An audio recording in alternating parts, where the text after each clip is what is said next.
നല്ല ഡീസൻ്റായ ഒരു advocate, happy family മാൻ. ജീവിതം അങ്ങനെ പോയിക്കൊണ്ടിരിക്കുമ്പോൾ പെട്ടെന്നൊരു ഷോക്കിംഗ് സംഭവം. സഹപ്രവർത്തകയുടെ കൊടൂരമായ കൊലപാതകം. കൈയും കാലും കൂട്ടിക്കെട്ടി ടോർച്ചർ ചെയ്ത രീതിയിൽ കണ്ടെത്തുന്ന ശരീരത്തിന് പിറകെ അവർ വാദിച്ചു ജയിച്ചൊരു കേസിലും ഇതേ മോഡൽ കൊലപാതകം നടന്നിട്ടുണ്ടെന്ന് മനസ്സിലാക്കി കുറ്റവാളിയെ അന്വേഷിച്ചിറങ്ങുന്ന അഡ്വക്കേറ്റിന് സ്വപ്നത്തിൽ പോലും കാണാൻ കഴിയാത്ത പ്രശ്നങ്ങൾ വന്ന് ആകെ വട്ടം കറങ്ങിപ്പോകുന്നു. കോർട്ട് റൂം ഡ്രാമയും സസ്പെൻസ് നിറഞ്ഞ കുറ്റാന്വേഷണ കഥകളിലൊക്കെ പ്രിയമുള്ളവരാണെങ്കിൽ നിങ്ങൾക്ക് പറ്റിയ ഒട്ടും ബോറടി തോന്നാത്ത ഒരു എൻഗേജിംഗ് മിസ്റ്ററി ഐറ്റമാണ് പ്രിസ്യൂംഡ് ഇന്നസെന്റ്. നമ്മുടെ സ്പൈഡർമാനിലും ഡോണി ഡാർക്കോയിലും സോഴ്സ് കോഡിലുമൊക്കെ കണ്ട് പരിചിതനായ ജേക്ക് ജിലൻഹാളിന്റെ അത്യുജ്വലമായ അഭിനയമാണ് ഇതിൽ കാണാവുന്നത്. 1987 വന്ന സ്കോട്ട് ടറവിന്റെ ഒരു ക്ലാസിക് നോവലിന്റെ അഡാപ്റ്റേഷനും കൂടിയായി ഈ ആപ്പിൾ TV സീരീസിലേക്ക് അപ്പോൾ കടന്നാലോ?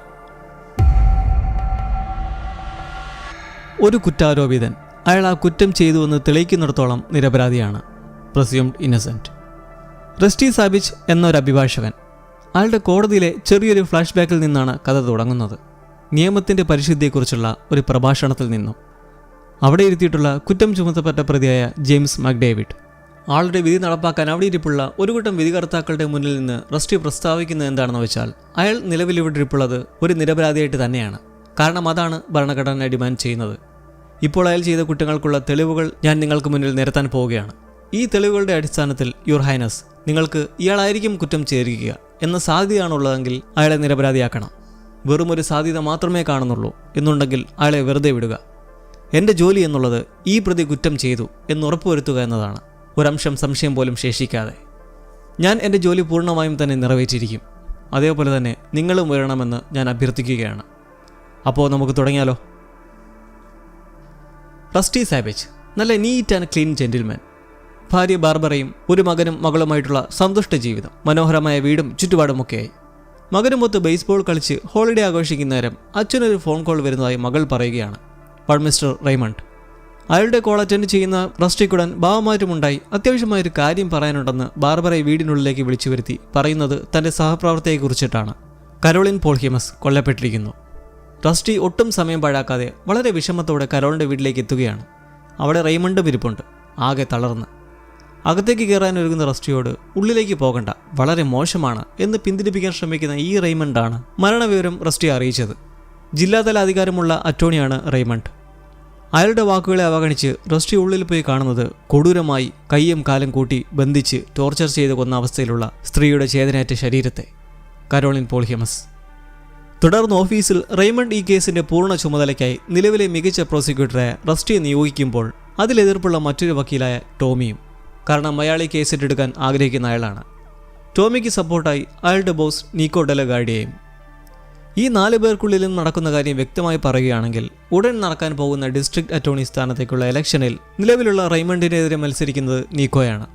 റെയ്മണ്ട് റസ്റ്റിയെ ചീഫ് വക്കീലായി നിയമിച്ച ഈ കേസിൽ റസ്റ്റിക്കയുടെ കഴിവിൽ പെട്ടെന്ന് പ്രതിയെ കണ്ടെത്താൻ കഴിഞ്ഞാൽ പബ്ലിക് എന്തായാലും വീണ്ടും റെയ്മണ്ട് ആ സ്ഥാനത്തെത്തി തുടരട്ടെ എന്ന് തീരുമാനമെടുക്കും. ടോമിക്ക് റസ്റ്റിയുടെ സ്ഥാനം വേണം. നീക്കോ എലക്ട് ചെയ്യപ്പെട്ടാൽ റസ്റ്റി അടിച്ചു കളഞ്ഞവിടെ ടോമിയെ നിയമിക്കുകയും ചെയ്യും.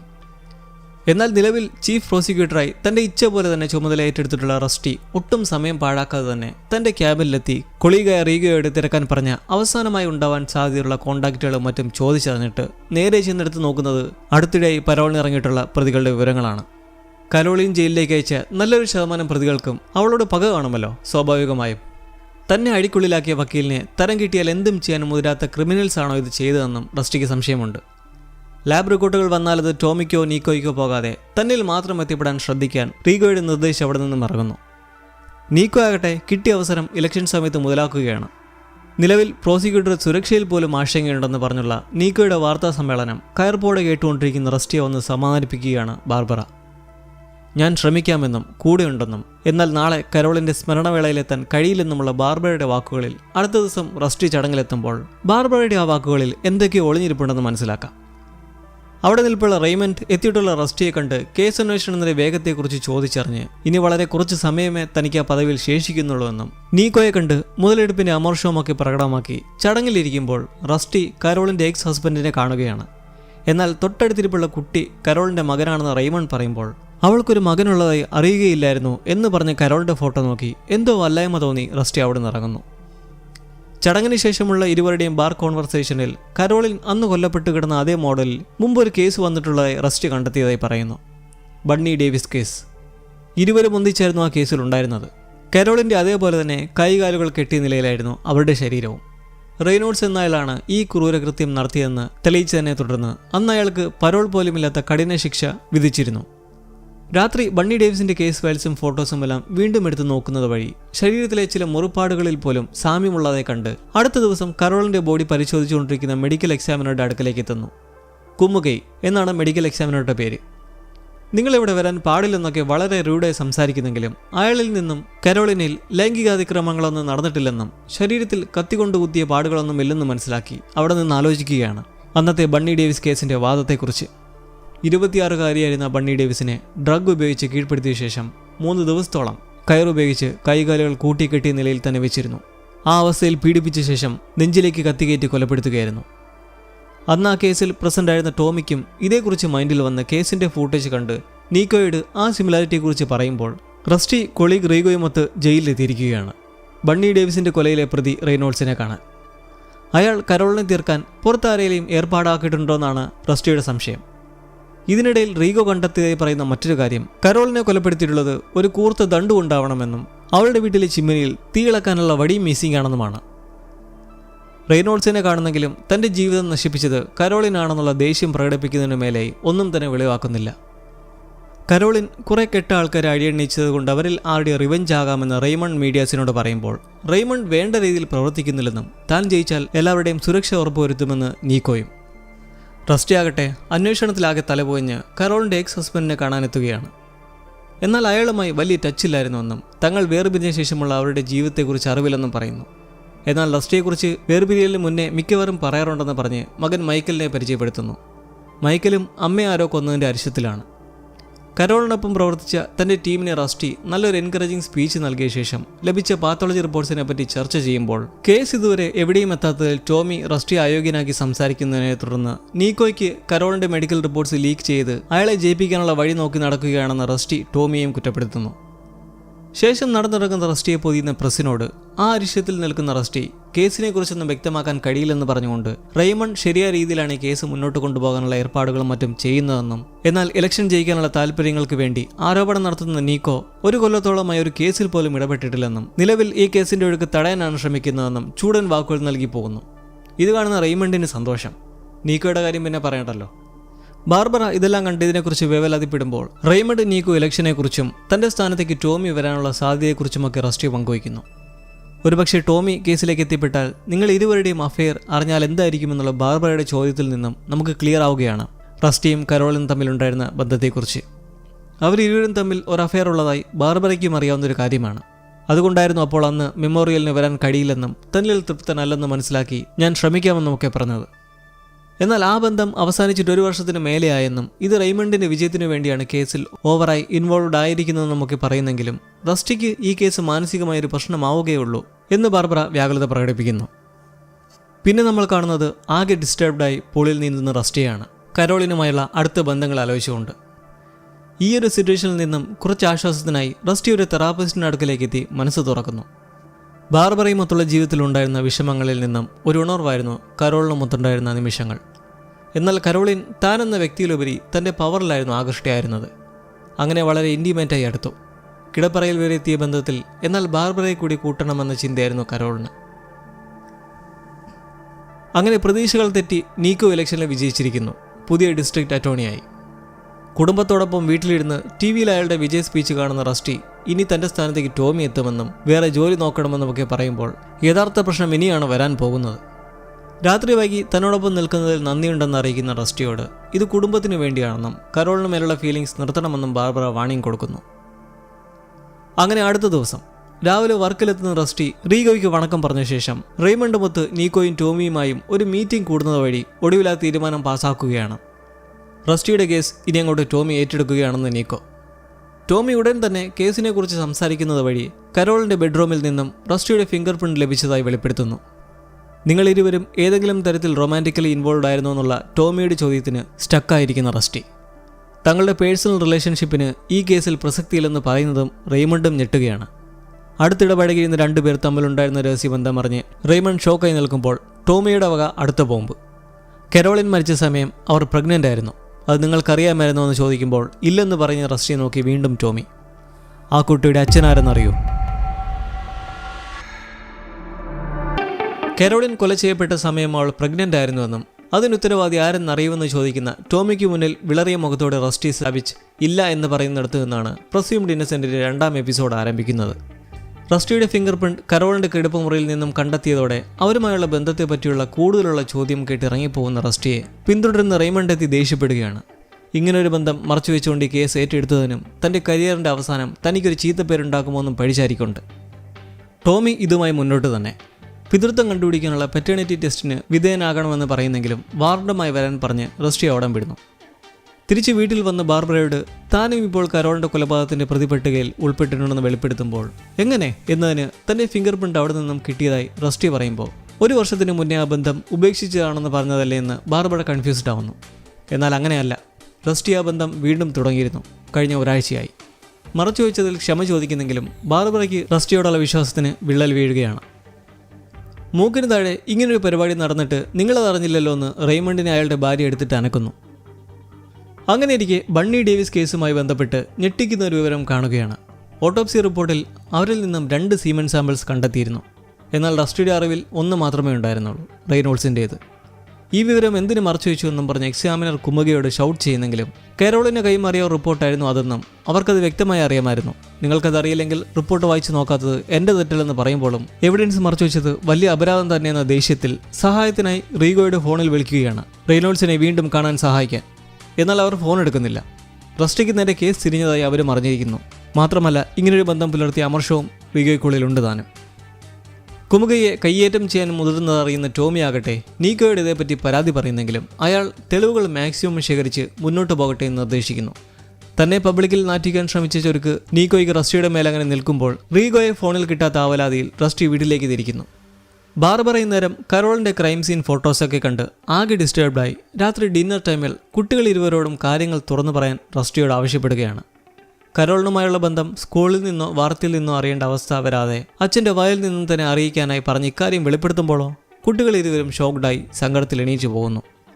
മുറിയിൽ പോയി കുട്ടികളെ സമാധാനപ്പെടുത്തുന്ന ബാർബറയോട് നിങ്ങൾ ഡിവോഴ്സ് ആകുമോ എന്ന് ചോദിക്കുന്നതും എനിക്കറിയില്ലെന്ന് മറുപടി പറയുന്നതെല്ലാം കേട്ട് അതേ വിഷമത്തിലും കുറ്റബോധത്തിലും താഴെ സ്റ്റേഴ്സിലിരിക്കുന്ന റസ്റ്റിയും മറ്റുള്ളവർ വേദനിക്കാൻ പാടില്ലെന്ന് പറഞ്ഞ് കരോളിൻ ബ്രേക്കപ്പായ ആ നിമിഷങ്ങളൊക്കെ ആലോചിച്ചുകൊണ്ട് രാത്രി വിഷമിച്ചു കിടക്കുന്ന റസ്റ്റിയുടെ അടുക്കലേക്ക് മകൾ ജെയ്ഡൻ എത്തി അമ്മയെ സ്നേഹിച്ചിട്ടും എന്തിനിങ്ങനെ ചെയ്തു എന്നുള്ള വിങ്ങലിൽ മറുപടി പറയാൻ വാക്കുകളില്ല. റസ്റ്റി പൊട്ടി കരഞ്ഞു പോകുന്നു. അടുത്ത ദിവസം വെളുപ്പാങ്കാലത്ത് തന്നെ പുറത്ത് ശബ്ദം കേട്ട് റസ്റ്റി പുറത്തു വന്ന് നോക്കുമ്പോൾ മകൻ ഖൈൽ ബേസ്ബോൾ ദേഷ്യത്തിലെറിഞ്ഞുകൊണ്ട് പ്രാക്ടീസ് ചെയ്യുകയാണ്. നേരം വെളുത്തിട്ടില്ലെന്നും തിരികെ വീട്ടിലേക്ക് വരാനുമൊക്കെ വിളിക്കുന്നെങ്കിലും എനിക്ക് ഉറക്കം വരുന്നില്ലെന്നും പറഞ്ഞ് അച്ഛനോടുള്ള അരിശം കടിച്ചമർത്തി അങ്ങനെ തുടരുമ്പോൾ ആ കൊച്ചു വെളുപ്പാങ്കാലത്ത് തന്നെ അവിടെ പോലീസ് എത്തിയിരിക്കുകയാണ് സെർച്ച് വാറണ്ടുമായി. വീട് മൊത്തം സെർച്ച് ചെയ്ത് കുട്ടികളുടെ അടക്കം ലാപ്ടോപ്പും എല്ലാം എടുത്ത് ഒടുവിലായി ബാർബറയുടെ മുന്നിൽ വെച്ച് പെറ്റേണിറ്റി ടെസ്റ്റിനായുള്ള DNA സാമ്പിളും എടുത്തുകൊണ്ട് പോകുന്നു. പ്രശ്നം രൂക്ഷമായി ഇങ്ങനെ വന്നുകൊണ്ടിരിക്കുമ്പോൾ അതിൻ്റെ കലിപ്പ് റസ്റ്റി ഓഫീസിലെത്തി ടോമിയോടും നീക്കോയോടും പ്രകടമാക്കുകയാണ്. ഞാൻ കരോളിനെ കൊന്നെന്ന് ഉറപ്പിച്ചു എന്ന് ചോദിച്ചുകൊണ്ട്. തെറാപ്പിസ്റ്റിൻ്റെ അടുക്കലും റസ്റ്റിക്ക് സുഖകരമായ നിമിഷങ്ങളല്ല. ബാർബറയുടെ അടുത്തുള്ള തെറാപ്പി സെഷനിൽ കരോളിനുമായുള്ള ബന്ധം വീണ്ടും തുടരുന്നത് മറച്ചുവെച്ചത് ഒരു വലിയ തെറ്റ് തന്നെയാണെന്ന് തെറാപ്പിസ്റ്റ് ചൂണ്ടിക്കാട്ടുന്നു. താൻ അത് മാത്രമാണ് മറച്ചു വെച്ചിട്ടുള്ളതെന്നും കള്ളം പറഞ്ഞിട്ടില്ല. ബാർബറയുമൊത്ത് ജീവിക്കണം, മക്കളുടെ കാര്യം ഓർത്തല്ല, അവളെ ഇഷ്ടപ്പെടുന്നതുകൊണ്ടാണ് നമുക്ക് റസ്റ്റി പരിവപ്പെടുന്നെങ്കിലും ബാർബറ ആകെ കൺഫ്യൂസ്ഡാണ്. ബന്ധം വളർന്നൊടുവിൽ ഒരു കുട്ടി ഉണ്ടാവുന്നതിനടുത്ത് വരെ എത്തിയപ്പോൾ തീർച്ചയായും ഒത്തുപോകാൻ നല്ല ബുദ്ധിമുട്ട് ബാർബറയിലുണ്ട്. ഒരുപക്ഷെ അറസ്റ്റ് ചെയ്യപ്പെട്ടാൽ എന്ന് പറഞ്ഞു തുടങ്ങുന്ന തെറാപ്പിസ്റ്റിനോട് ഒരുപക്ഷെ എന്നല്ല അറസ്റ്റ് ഉറപ്പാണെന്ന് പറഞ്ഞ് താൻ കരോളിന് അതിക്രമമായ രീതിയിൽ അയച്ച മെസ്സേജുകളും മെയിലുകളും ഒക്കെ ലാപ്ടോപ്പിലുണ്ടെന്നും അതുകൊണ്ട് അറസ്റ്റ് ഉണ്ടാകുമെന്നും പറയുമ്പോൾ നീക്കോ കരോളിൻ്റെ കൊലപാതകയെ കണ്ടുപിടിച്ചിരിക്കുമെന്ന് വാക്ക് നൽകി പത്രസമ്മേളനം നടത്തുവാണ്. വീട്ടിലിരുന്ന് ഇത് കണ്ടുകൊണ്ടിരിക്കുന്ന റെയ്മണ്ടിൻ്റെ അടുക്കിലേക്ക് റസ്റ്റി എത്തുന്നു. ഉദ്ദേശം വേറൊന്നുമല്ല, അറസ്റ്റ് ഉറപ്പിച്ചതുകൊണ്ട് തന്നെ തനിക്കായി വാദിക്കാൻ ഒരു വക്കീലിനെ ആവശ്യമാണ്. നീക്കോയുടെയും ടോമിയുടെയും മുന്നിൽ അടിപതറാതെ നിൽക്കാൻ നൈപുണ്യമുള്ള അറ്റോർണി നിലവിൽ അദ്ദേഹമാണ്. അങ്ങനെ ഭാര്യയുടെ പുച്ഛഭാവം കണ്ട് റെയ്മണ്ടിനോട് വീട്ടിലെത്തി സെർച്ച് നടത്തിയതും ലാപ്ടോപ്പ് കൊണ്ടുപോയതും അതിലെ സ്റ്റോക്കിംഗ് മെസ്സേജുകളെക്കുറിച്ചും പറഞ്ഞ് തനിക്കായി വാദിക്കണമെന്ന് പറയുമ്പോൾ റെയ്മണ്ട് ലേശമെങ്കിലും ഉളുപ്പുണ്ടോ എന്ന് ചോദിക്കുകയാണ്. റെയ്മണ്ടിനെ സംബന്ധിച്ച് റസ്റ്റി ചെയ്തിട്ടുള്ളത് ഒരു വിശ്വാസ വഞ്ചനയാണ്. അങ്ങനെ അവിടെയും നാണം കെട്ട് കാറിൽ ഭ്രാന്ത് പിടിച്ചിരുന്ന് തൻ്റെ കൊളീഗ് റീഗയെ വീണ്ടും വിളിക്കുമ്പോൾ ഒടുവിൽ അവർ ഫോൺ എടുത്തിരിക്കുകയാണ്. അവരുടെ ആദ്യ വാക്കുകളും കേൾക്കാൻ രസമുള്ളതല്ല താനും. അങ്ങനെ പറഞ്ഞ് ഒരു തരത്തിൽ കൺവിൻസാക്കി ബണ്ണി ഡേവിസ് കേസിൽ ഒരു സെക്കൻഡ് സ്പേം സാമ്പിൾ കൂടി ഉണ്ടായിരുന്നുവെന്നും അതുകൊണ്ട് അത്യാവശ്യമായും റെയ്നോൾഡ്സിനെ കണ്ടേ തീരുമെന്നും ഒരു മീറ്റിംഗ് സംഘടിപ്പിക്കാനും ആവശ്യപ്പെട്ട് എന്തായാലും അവരത് സെറ്റ് ചെയ്ത് കൊടുക്കുന്നുണ്ട് നമ്മുടെ റീഗോ. റിസ്റ്റോ കാണിച്ചത് നെറുകേടാണെങ്കിൽ കൂടി. മറ്റൊരു ശുക്ലത്തിന്റെ സാമ്പിൾ കണ്ടുപിടിച്ചതുകൊണ്ട് അർത്ഥമാക്കുന്നത് ബണ്ണി ഡേവിസിനെ കൊന്നത് റെയ്നോൾഡ്സ് ഒറ്റയ്ക്കായിരുന്നില്ല എന്നതാണ്. നിലവിൽ ആ കേസിൽ റെയ്നോൾഡ്സ് ജയിലിലുള്ളപ്പോൾ പുറത്ത് ഫ്രീ ആയി നടക്കുന്ന ആ ആളായിരിക്കാം കരോളിന്റെ ആ രീതിയിലുള്ള കൊലപാതകത്തിന് ഉത്തരവാദി എന്നുള്ള അസംഷനിലാണ് റസ്റ്റി ഉള്ളത്. അങ്ങനെ റെയ്നോൾഡ്സുമായിട്ടുള്ള മീറ്റിംഗിൽ കരോളിനെ കൊന്നവന്റെ എന്തേലും ഒരു ക്ലൂ തരാൻ കഴിഞ്ഞാൽ പരോളില്ലാതെയുള്ള ഈ കഠിന തടവിന് താൻ ഒരു മാറ്റം വരുത്തി തരുമെന്നും കരോളിന്റെ മരണത്തിന് പിന്നിൽ പ്രവർത്തിച്ചിട്ടുണ്ടെങ്കിൽ അതിൽ നിന്നും ഒഴിവാക്കി തരുമെന്നുള്ള റസ്റ്റിയുടെ ഏതാണ്ട് ഉറപ്പിച്ചുള്ള വർത്തമാനം കേട്ട് നിങ്ങളിപ്പോൾ ഗതികെട്ട് നടക്കുവാണെന്ന് റെയ്നോൾഡ്സ് പരിഹസിച്ചു വിടുന്നു. എന്തേലും ഫലമുണ്ടായെന്ന് പുറത്തേക്ക് ഇറങ്ങി വരുന്ന റസ്റ്റിയോട് തിരക്കിയിട്ട് റീഗോ ഇനിയും കള്ളം പറയില്ലെങ്കിൽ സഹായിക്കാൻ ശ്രമിക്കാമെന്ന് എഗ്രി ചെയ്യുന്നു. ആ രാത്രി 2 കാര്യങ്ങൾ സംഭവിക്കുന്നു. ഒന്ന് നല്ലതും ഒന്ന് ഇതിരി പിശകും. നല്ലതെന്താണെന്ന് വെച്ചാൽ റെയ്മണ്ട് റസ്റ്റിക്കെതിരെ വാദിക്കാൻ തീരുമാനിക്കുന്നു. ഭാര്യയുമായുള്ള കൊച്ചി തർക്കത്തിലൂടെ ആണെങ്കിലും ഒന്നുമില്ലെങ്കിലും റസ്റ്റി തൻ്റെ ഒരു ഉറ്റ സുഹൃത്താണ്. അവൻ ഈ കുറ്റകൃത്യം ചെയ്യില്ലെന്ന് എനിക്ക് ഉറപ്പുണ്ട്. മാത്രമല്ല ഇലക്ഷനിൽ തോറ്റ് ഒന്ന് മങ്ങി നിൽക്കുന്ന ഈ സമയത്ത് നീക്കോയ്ക്കും ടോമിക്കുമെതിരെ നിന്ന് ഒരു കൊട്ടുകൊടുക്കാൻ പറ്റിയ അവസരമാണ്. പിശകുള്ള വിഷയം എന്തെന്നാൽ മെറ്റേണിറ്റി ടെസ്റ്റിൻ്റെ റിസൾട്ട് വന്നു. കരോളിൻ്റെ വയറ്റിലുണ്ടായിരുന്ന കുട്ടിയുടെ കാരണക്കാരൻ റസ്റ്റി തന്നെ. വീട്ടിൽ വന്ന് കടന്നലൂത്തിയ പോലുള്ള മകളുടെ മുഖമൊക്കെ കണ്ട് നിൽക്കുന്ന നേരം ഇക്കാര്യം റീഗോ വിളിച്ച് റസ്റ്റിയെ അറിയിക്കുന്നെങ്കിലും ആൾക്ക് വലിയ ആശ്ചര്യമൊന്നുമില്ല. ഇത് പ്രതീക്ഷിച്ചത് തന്നെ. അധികം സമയമൊന്നും വേണ്ടി വന്നില്ല പോലീസിന് ഇത് കേട്ട് വെച്ച് പിടിക്കാൻ. അവർ റസ്റ്റിയുടെ വീടിന് മുമ്പിലെത്തിയിരിക്കുകയാണ് അറസ്റ്റ് വാറണ്ടുമായി. മകൾ ജെയ്ഡനോട് അമ്മയെ വിളിക്കാനും എനിക്ക് നിന്നോട് സ്നേഹമേ ഉള്ളൂ എന്നും പറഞ്ഞ് പുറത്ത് കയ്യാമം വെക്കാൻ ഒരുങ്ങി നിൽക്കുന്ന അവരുടെ അടുക്കിലേക്ക് ചെന്ന് കീഴടങ്ങുന്നു. റസ്റ്റിയുടെ അറസ്റ്റ് വൻ ചർച്ചാ വിഷയം. TV ന്യൂസിലും പത്രത്തിലുമെല്ലാം ഹോട്ട് ബ്രേക്കിംഗ്. ഒരു പബ്ലിക് സെർവൻറ്റ് തന്നെ കൊലപാതക കുറ്റത്തിൻ്റെ പേരിൽ അറസ്റ്റ് ചെയ്യപ്പെട്ടിരിക്കുന്നു. അങ്ങനെ അടുത്ത ദിവസം തന്നെ കോർട്ടിൽ എത്തിച്ചിരിക്കുകയാണ്. പ്രതിനിധീകരിക്കാൻ റെയ്മണ്ടും ഹാജരാണ്. ബാർബറയും കുട്ടികളും ഓടുണ്ട്. എതിരെ വാദിക്കാൻ തെളിഞ്ഞു നിൽക്കുന്ന ടോമിയും നീക്കോയും. കുറ്റമേറ്റ് പറയാനുള്ള ഒരു പ്രീ ട്രയൽ കോൺഫറൻസിൻ്റെ ആവശ്യമുണ്ടെന്നുള്ള ജഡ്ജിൻ്റെ ചോദ്യത്തിന് നീക്കോ തങ്ങളുടെ കമ്മ്യൂണിറ്റി മെമ്പർ ആയതുകൊണ്ട് മറ്റുള്ളവർക്കൊരു എതിർപ്പ് വരാതിരിക്കാൻ നടത്താമെന്ന് പറയുന്നെങ്കിലും റെയ്മണ്ട് ഇത് തെറ്റായ പഴിചാരലാണെന്നും അതിൻ്റെ ആവശ്യമില്ലെന്നും ചൂണ്ടിക്കാട്ടി എത്രയും പെട്ടെന്ന് തന്നെ ഒരു വിചാരണ തീയതി നൽകാൻ അഭ്യർത്ഥിക്കുന്നതിനെ തുടർന്ന് ജഡ്ജി അത് അംഗീകരിച്ച് ജാമ്യം നൽകിക്കൊണ്ട് റെയ്മണ്ടിനോടും നീക്കോയോടുമായി ഈ കേസ് ഇലക്ഷൻ്റെ ബാക്കിയായി കണ്ട് പൊങ്ങച്ചം കാണിക്കാൻ വിനിയോഗിക്കരുതെന്ന് പറഞ്ഞ് പിരിച്ചുവിടുന്നു. അങ്ങനെ റസ്റ്റി സ്ഥാപിച്ച് കുടുംബത്തോടൊപ്പം ആശ്വാസത്തോടെ വീട്ടിലെത്തിയിരിക്കുന്നു. കേസ് പെട്ടെന്ന് തന്നെ നീങ്ങുന്നത് കുടുംബത്തിന് മറ്റൊരു ആശ്വാസം. കോടതിയിലെത്തിയതിന് ഭാര്യയുടെ മക്കളോടും നന്ദി പറഞ്ഞുകൊണ്ട് ഇക്കാര്യങ്ങൾ പറഞ്ഞുകൊണ്ടിരിക്കുന്ന റസ്റ്റിയുടെ ഫോണിൽ ഒരു മെസ്സേജ് പ്രത്യക്ഷപ്പെടുന്നു. ഒരു അൺനോൺ നമ്പറിൽ നിന്നും. നിങ്ങളന്ന് അവിടെ ഉണ്ടായിരുന്നു, ഞാൻ കണ്ടതാണ്. ഈ ഒരു സന്ദേശത്തിൽ സന്ദേഹിക്കുന്ന റസ്റ്റിയിൽ പ്രിസ്യൂംഡ് ഇന്നസെന്റിന്റെ 2ാം എപ്പിസോഡും കഴിയുകയായി. മെസ്സേജ് കാണുന്നതോടെ ആകെ പരിഭ്രാന്തിയിൽ നിൽക്കുന്ന റസ്റ്റിയെ കണ്ട് എന്തോ കുഴപ്പമുണ്ടെന്ന് മനസ്സിലാക്കി ബാർബറ അടുക്കലേക്കെത്തി കാര്യം തിരക്കുന്ന നേരം റസ്റ്റി ആ വാചകം അവളെ കാണിക്കുകയും ചെയ്യുന്നു. കരോളിൻ കൊല്ലപ്പെട്ട രാത്രിയിൽ താൻ അവളുടെ വീട്ടിലുണ്ടായിരുന്നുവെന്ന് അയാൾ ഏറ്റു പറയുന്നതോടെ റസ്റ്റിയോടുള്ള ബന്ധത്തിൽ മടുപ്പ് തോന്നി തുടങ്ങിയിട്ടുള്ള ബാർബറയ്ക്ക് ഇത് മറ്റൊരു ഞെട്ടലും. അതേസമയം റസ്റ്റിയുടെ സുഹൃത്തും പ്രതിഭാഗം അഭിഭാഷകനുമായ റെയ്മണ്ട് ഹോർഗൻ റസ്റ്റി കരോളിനെ കൊല്ലുന്നതായുള്ള അസ്വസ്ഥപ്പെടുത്തുന്ന ഒരു സ്വപ്നത്താൽ ഞെട്ടി എഴുന്നേൽക്കുകയാണ്. ഈ കേസ് ഭർത്താവിന്റെ മാനസികാരോഗ്യത്തെ ബാധിക്കുന്നുവെന്ന് റെയ്മണ്ടിന്റെ ഭാര്യ ലോറൈൻ ആശങ്കപ്പെടുന്നു. അടുത്ത ദിവസം റസ്റ്റിക്ക് അതേ നമ്പറിൽ നിന്നും മറ്റൊരു മെസ്സേജ് വരികയാണ്. ഡയമണ്ട് സിലോസ് എന്ന സ്ഥലത്തേക്ക് 3 മണിക്ക് മീറ്റ് ചെയ്യാനായി. ഇതോടെ ഏക ആശ്രയമായ റെയ്മണ്ടിന്റെ അടുക്കലേക്ക് എത്തി റസ്റ്റി തുറന്നു പറയുകയാണ് താൻ കരോളിൻ മരണപ്പെടുന്ന രാത്രിയിൽ അവിടുത്തെ അവളുമായി സംസാരിച്ചുവെന്നുള്ള സത്യം. എന്നാൽ ഇത് തന്നോട് മറച്ചു വെച്ചതിലും റസ്റ്റി തന്നോട് പറയാത്തതിലും അസ്വസ്ഥനായി നിൽക്കുന്ന റെയ്മണ്ടിനെ റസ്റ്റി ആ അജ്ഞാത സന്ദേശങ്ങൾ കാണിക്കുന്നു. നിലവിലെ സാഹചര്യത്തിൽ ഒരിക്കലും ഈ മെസ്സേജ് അയക്കുന്നവനെ പോയി കാണാൻ നിൽക്കരുതെന്ന് റെയ്മണ്ട് ഉപദേശിക്കുന്നെങ്കിലും ആരാണതെന്നറിയാനുള്ള ആഗ്രഹം റസ്റ്റിക്കും. ഒരു ആർട്ട് ഗാലറിയിൽ ജോലി ചെയ്യുന്ന ബാർബറയും റസ്റ്റിയുടെ കുറ്റാരോപണം മൂലം പ്രശ്നങ്ങൾ നേരിടേണ്ടി വരികയാണ്. എന്തെങ്കിലും അപ്ഡേറ്റ്സിനായി അവരുടെ പിറകെ മീഡിയാസ് കൂടിയിട്ടുള്ളതുകൊണ്ടും ഇതുമൂലം ആർട്ട് ഗാലറി അത് മോശമായി ബാധിക്കുമെന്നുള്ളതുകൊണ്ടും അതിൻ്റെ നടത്തിപ്പുകാരി തൽക്കാലം എല്ലാ മാധ്യമ ശ്രദ്ധയും ഇങ്ങനെ പിന്തുടരുന്നത് മൂലം ജോലിയിൽ നിന്ന് കുറച്ച് നാളത്തേക്കൊന്ന് വിട്ടുനിൽക്കാൻ ആവശ്യപ്പെടുന്നു.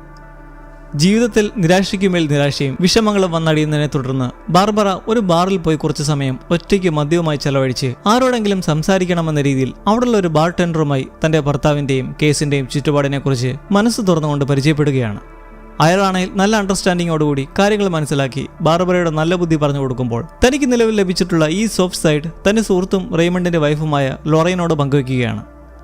നിലവിലെ പ്രശ്നങ്ങൾക്കിടയിൽ നിന്നും ഡിസ്ട്രാക്റ്റ് ആകാൻ എങ്കിൽ അയാളുമായി കുറിച്ച് ഹാങ് ഔട്ട് ചെയ്യാൻ ലോറൈൻ പ്രോത്സാഹിപ്പിക്കുമ്പോൾ തന്നെ ചതിച്ച ഭർത്താവിനോടെന്ന പോലെ ഒരു റിവെഞ്ച് റിലേഷൻഷിപ്പിനാണോ നിങ്ങൾ പ്രേരിപ്പിക്കുന്നതെന്ന് സുഹൃത്തിനോട് ബാർബറയും.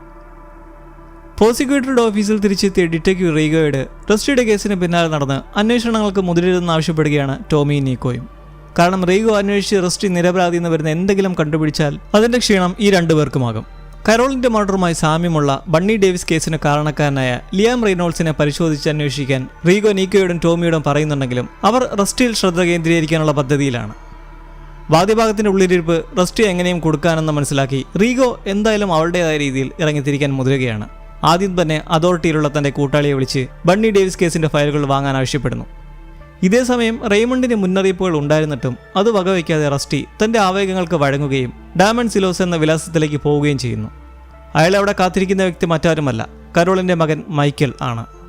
അന്ന് രാത്രി കരോളിന്റെ വീട്ടിൽ റസ്റ്റി എത്തിപ്പെട്ടിട്ടുള്ള ഫോട്ടോസും വീഡിയോസും തന്റെ പക്കലുണ്ടെന്ന് മൈക്കിൾ അവകാശപ്പെടുന്നു. മൈക്കിൾ അവിടെ ഒളിച്ചിരുന്നെടുത്തതാണ്. അവൻ എന്തിനങ്ങനെ ചെയ്യുന്നു എന്നൊരു ചോദ്യമാണ്. റസ്റ്റി ആ ഫോട്ടോസും വീഡിയോസും തനിക്ക് തരുന്നോ അതോ പോലീസിന് കൊടുക്കുന്നോ എന്നുള്ള ചോദ്യത്തിൽ അവന്റെ മറുപടി എന്തെന്നാൽ ഇതിനകം തന്നെ ആ ക്ലിപ്പിംഗ്സും മറ്റും ഡിസ്ട്രിക്ട് അറ്റോർണിയായ നീക്കോയ്ക്ക് കൈമാറിയിട്ടുണ്ട്. നിങ്ങളുടെ മുഖം ഒന്ന് കാണാനാണ് റസ്റ്റി അവിടെ വിളിച്ചു വരുത്തിയതെന്ന് മൈക്കൽ വികാരാതീതനായി പറയുന്നു. റസ്റ്റിക്ക് ഇവന്റെ പെരുമാറ്റത്തിൽ നിന്നും അവന്റെ മനസ്സ് എത്ര കുഴപ്പത്തിലായിരിക്കുമെന്നും ചിത്രങ്ങളും വീഡിയോസും നീക്കോയുടെ കയ്യിലെത്തിയതെക്കുറിച്ചും റെയ്മണ്ടുമായി സംസാരിച്ച ശേഷം ലഭ്യമായ തെളിവുകൾ ചർച്ച ചെയ്യാൻ ജഡ്ജി വിളിക്കുന്നതിനെ തുടർന്ന് പ്രോസിക്യൂട്ടേഴ്സായ ടോമിയോടും റെയ്മണ്ടിനോടും നീക്കോയോടും ഒപ്പം റസ്റ്റിയും കൂടിക്കാഴ്ചയിൽ പങ്കെടുക്കുന്നു.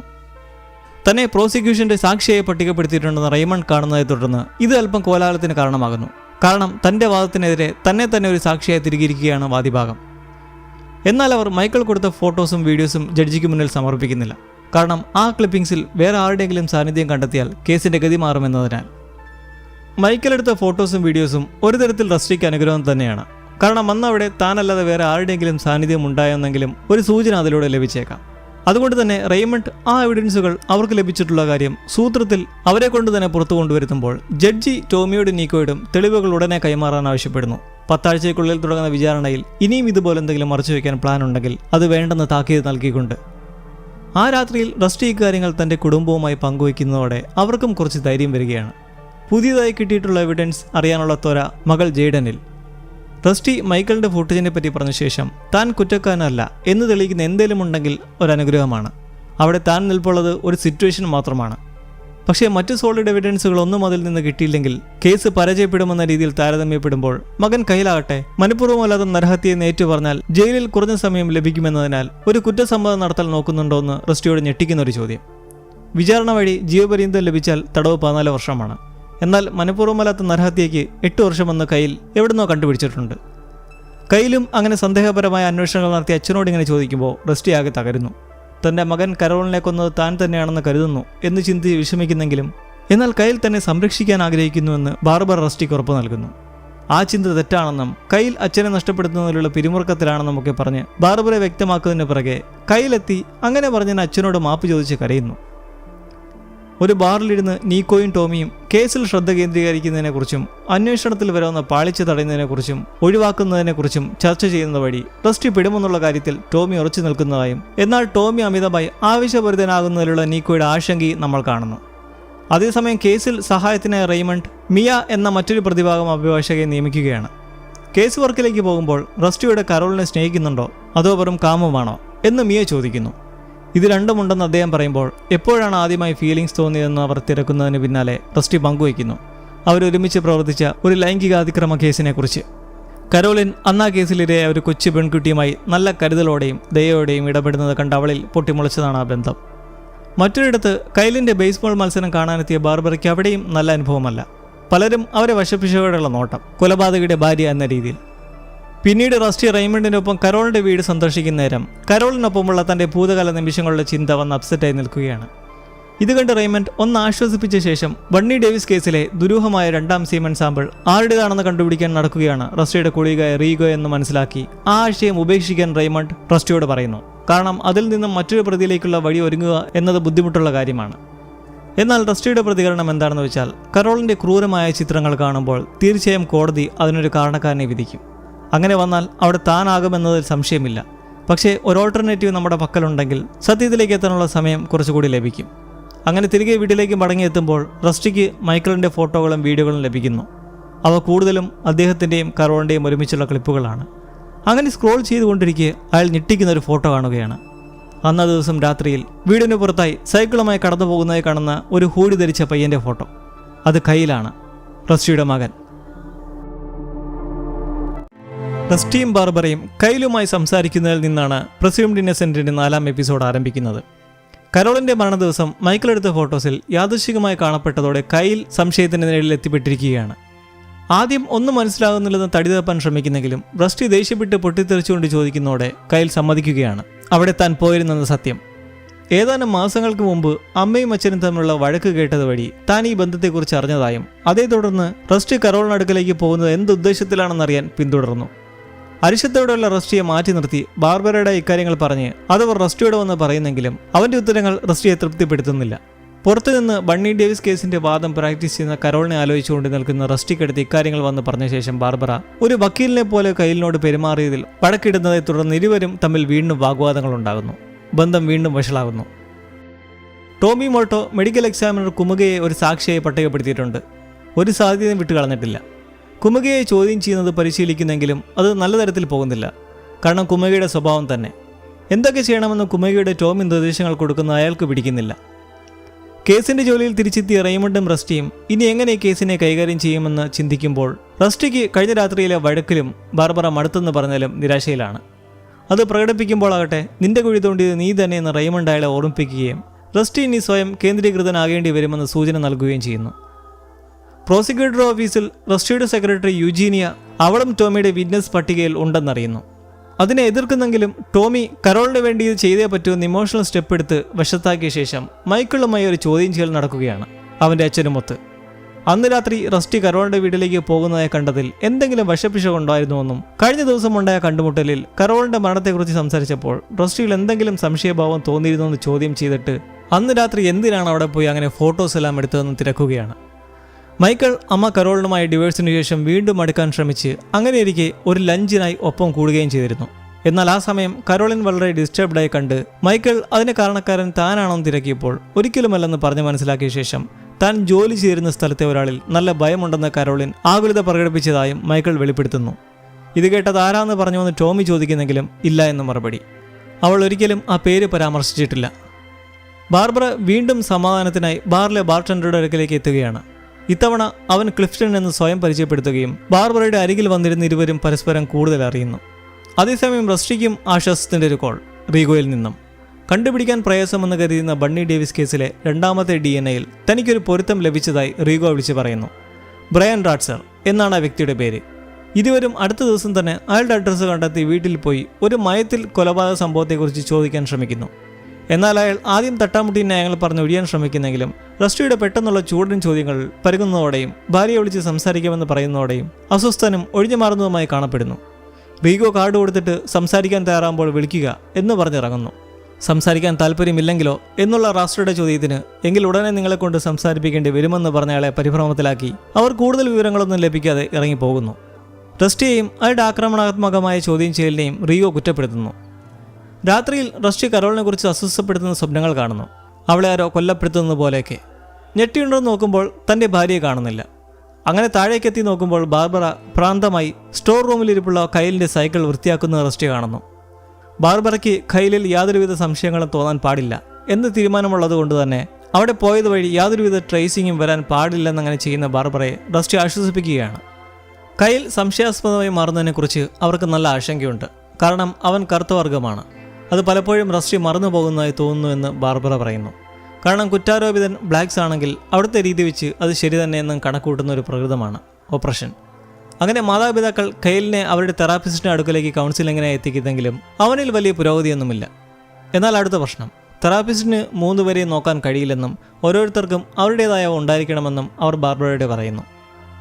മറ്റൊരിടത്ത് യൂജിനെ പോലുള്ള സാക്ഷികളുടെ വൈരാഗ്യബുദ്ധിയോടെ പെരുമാറതെന്ന് നീക്കോ ടോമിക്ക് മുന്നറിയിപ്പ് കൊടുത്തിട്ട് റെയ്മണ്ട് ഒരു മീറ്റിംഗ് വിളിച്ചിട്ടുണ്ടെന്നും അതെന്തായാലും നല്ലതിനാകാൻ വഴിയില്ലെന്നും അറിയിക്കുന്നു. ഇതേസമയം കേസിലെ റെയ്മണ്ടിന്റെ സഹവക്കീലായ മിയ റസ്റ്റിയോട് കൊല നടന്ന ആ രാത്രിയിൽ അവർക്കിടയിൽ സംഭവിച്ച കാര്യങ്ങളെപ്പറ്റി ചോദ്യം ചെയ്യുകയാണ്. താൻ ജോലിയിലിരിക്കെ കരോളിന് സന്ദേശം അയക്കുകയായിരുന്നുവെന്നും എന്നാൽ അവൾ പ്രതികരിച്ചില്ലെന്നും അത് തന്നെ നിരാശപ്പെടുത്തിയതായും റസ്റ്റി പറയുന്നു. അങ്ങനെ ഒരു ബാറിൽ പോയി കുറച്ച് മദ്യം കഴിച്ചു.